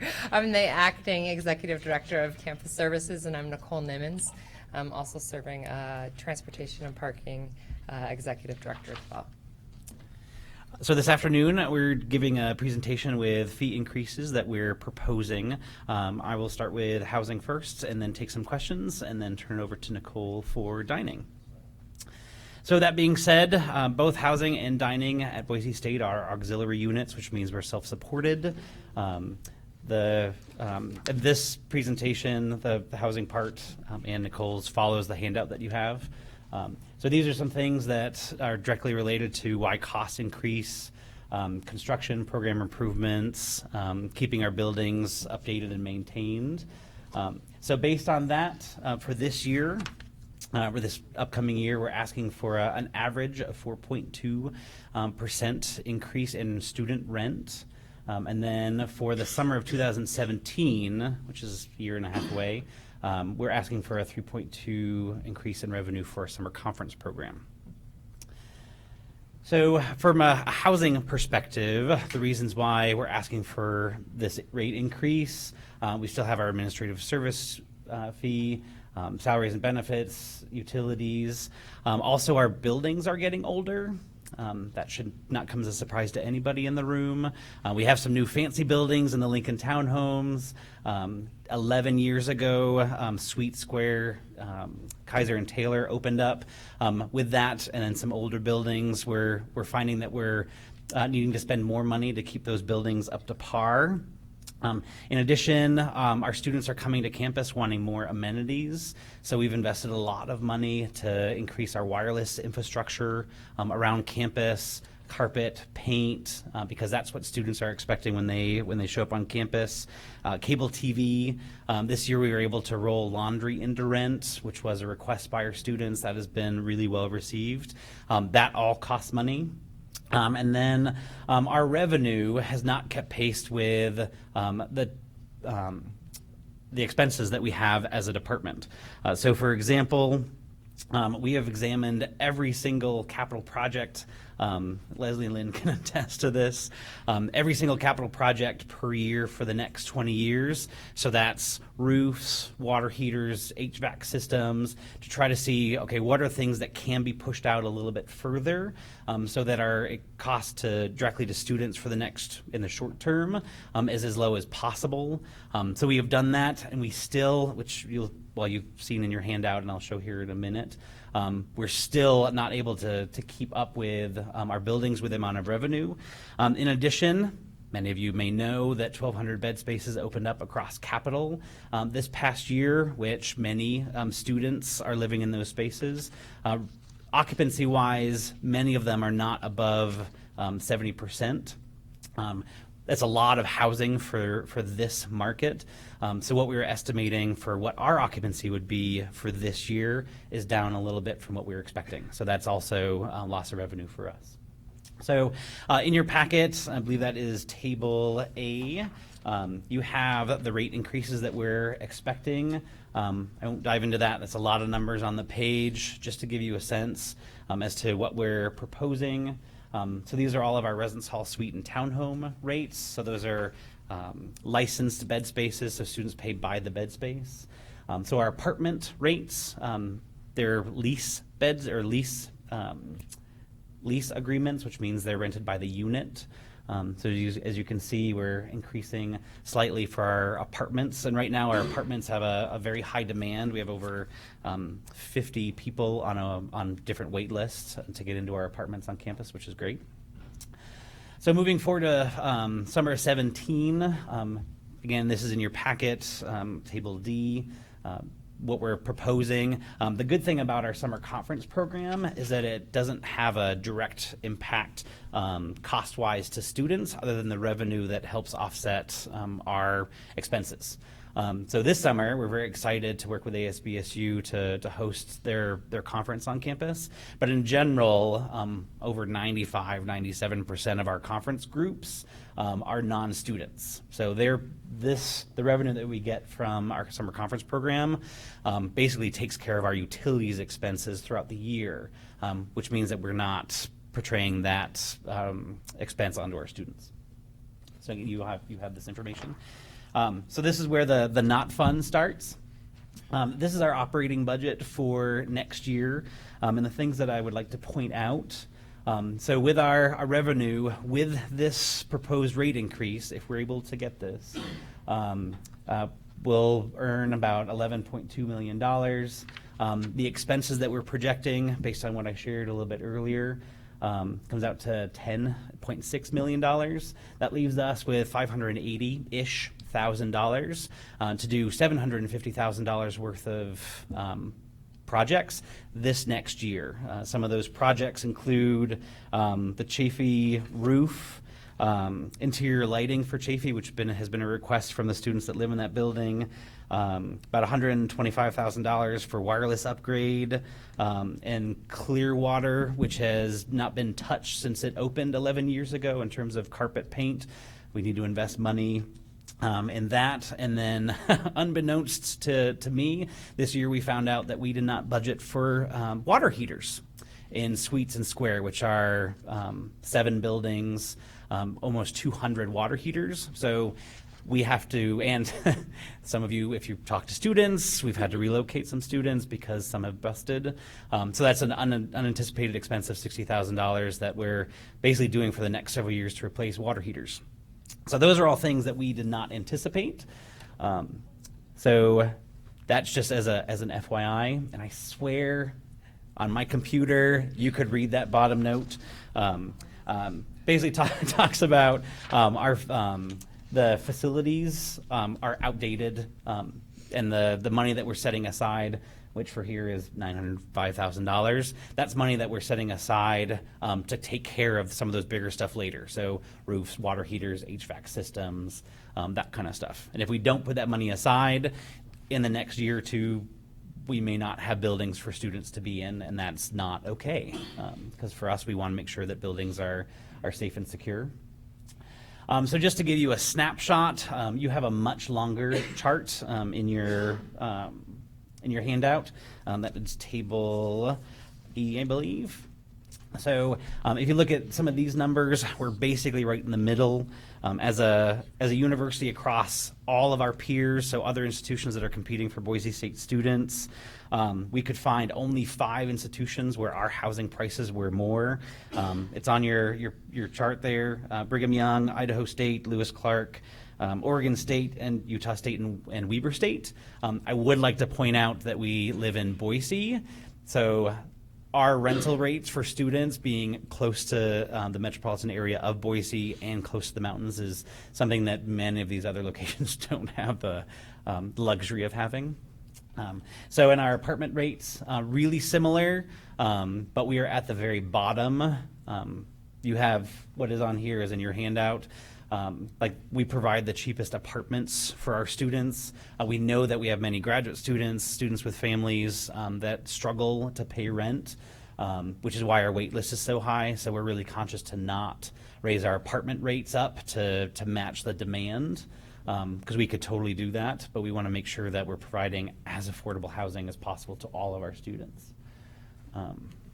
And that being said, I just want to throw a couple things out there. Housing and Residence Life is doing some pretty cool stuff. So we did our annual survey in November, and for overall satisfaction, overall learning, and overall program effectiveness, like our scores went up by over 0.12%, which is incredibly statistically significant. So the students who are living with us are saying that they want to live with us, and nothing is more representative than that. Our RA applications, we got 189 applications for 22 open positions. Just last year, we had 132. So our students that are living with us are seeing what RAs are doing, and they want to continue. LLC applications, which is our Living Learning program. We have 140 applications to date. Last year we had 50. So working with admissions, students, prospective students are learning about what we have to offer. And then the big number is we are up 15% in housing applications for all applications. That's first year and sophomore and above. So even with the properties that are across the street, students want to live on campus. So with that said, any questions?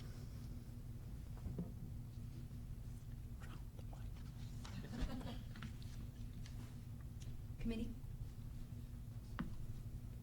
All right, then I'm excited to invite you to the meeting. All right. So this is new to me and exciting to talk about food that we have on campus. This should be all coming this coming year that we're excited about. We've been talking to our students what they want, and this will become a reality this year. In order to do this, though, we're looking at a 3% increase for the Consumer Price Index, which is basically the average of what we're asking. If that's wrong, the Consumer Price Index, then I listed the other options that we would use any additional funds for. So basically, it's my backup plan if that doesn't become reality of all these wonderful things, extended C-store, food trucks, basically what the students have been asking for a long time on our Food Advisory Committee board. And then ASBSU has taken an internal study as well.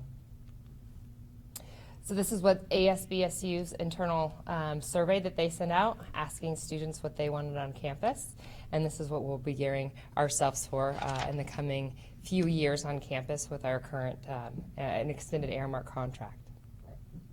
This is the Airmark survey, and the biggest one for this one is where meal plans can be used. I'm happy to say once signed, the Airmark contract does include each retail location to offer a meal exchange plan on campus. So this is our financial forecast, and you can see in FY18 we're short a bunch of money. And that is our plans to extend food services into the first year honors college across the street. That was priced at before I came into this position in regards to a full build out of the kitchen. We're looking at potentially doing 3 retail locations in there to build to a 5, then to build to a bigger area like the BRC downstairs. The thought process is not to duplicate the BRC at this time, but to phase it in as we may be phasing in residents as well. So this is what was currently the calculations for that right now. Woo! Excellent. There we go. All right. So let me make sure I'm, okay. All right, I'm all over the place. Just wanted to liven it up for you folks. So these are our numbers of the current meal plans that are purchased.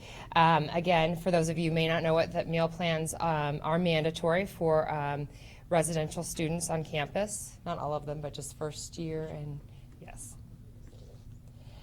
So what I'm proposing is a $50 increase for residential plans. The percentage is 2.7 to 3.1 increase. And then for commuter plans, which we don't sell a whole lot of, it's a $1 to $10 increase for them, and that's about a total of 1% increase. So here's kind of the breakdown of the meal plans currently in regards to what the value of cost is. The door meals at the BRC are a little bit above the $10 value currently. And so you can see that our meal plans are truly a value to our students right now. Essentially, if you're paying the 19 meal plan or any of the other ones. So this is the cost breakdown, and this does include the $50 increase from this year's. These are the proposed dining rate comparisons to other universities, and you can see that we follow pretty much in the middle to and lower than some. And on average, we've got Utah State, Washington, Idaho State University. So it does keep us in the middle target, which we'd like to remain. So looking forward to our future, I want to deliver food you want, fresh, fast, made to order, new varieties, more locations, and these items here. My big thing right now is to make sure that we do, and we are making sure that for that price index, it may result in the 3% that we do cover that, so there's no hardship when it comes back to dining services. So we continue along our plans currently to expand food service options to our students and match what their requests are at this time. Are there any questions?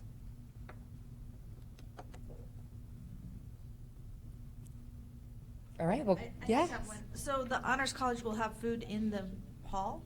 That is correct. It's anticipated there will be 600 plus students in that hall, which is an ideal location for new food services, as well as there'll be classrooms and lecture halls and all sorts of movement through there. Not only that, but with our master plan, if you have time to take a look at it, really that area does become the centralized area to campus in regards to our student housing in the future. So it really is another ideal location to have another food court availability and get it to modernize what students want, which is made to order. And we can do that with that area as we create it. And the capacity, there's not enough capacity here in the BRC? No, there's not.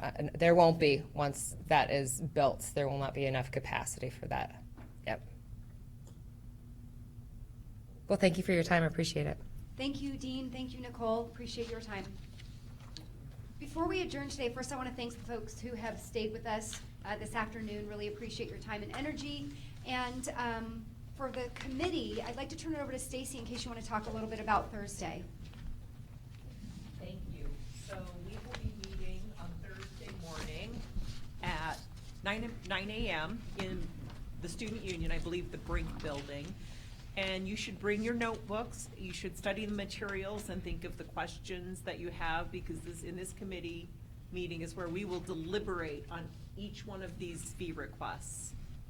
Our job is to go through those and consider all sorts of things, including what the overall increase would be to students for tuition and fees based on the proposals that we want to move forward, and make a recommendation that we would provide to President Custra to approve as far as what would go forward to the state board for the increase. So I think that there's some good discussion today, but as you study these, think about, maybe it's not only the merit of the what they're asking for, what they're asking to fund, but we also have had discussions about how an activity should be funded, that type of thing. And I'm certainly not saying that in terms of, oh, well, let's make somebody else fund it, but it's always important when it comes to student fees. Generally, you want that you want to support programs that impact all of our students and student life at the university. I think that's all I have, unless there's, I'm sorry, I should have. When you get follow-up on, I'd be interested in the number served at the health center? Yeah, when you get that. Yeah, if I get that information, I'll absolutely share that. I can follow up with Tim to request that. Do you mean the user numbers? Yeah. Anything else for the good of the order? Thank you for your time and energy. See you Thursday.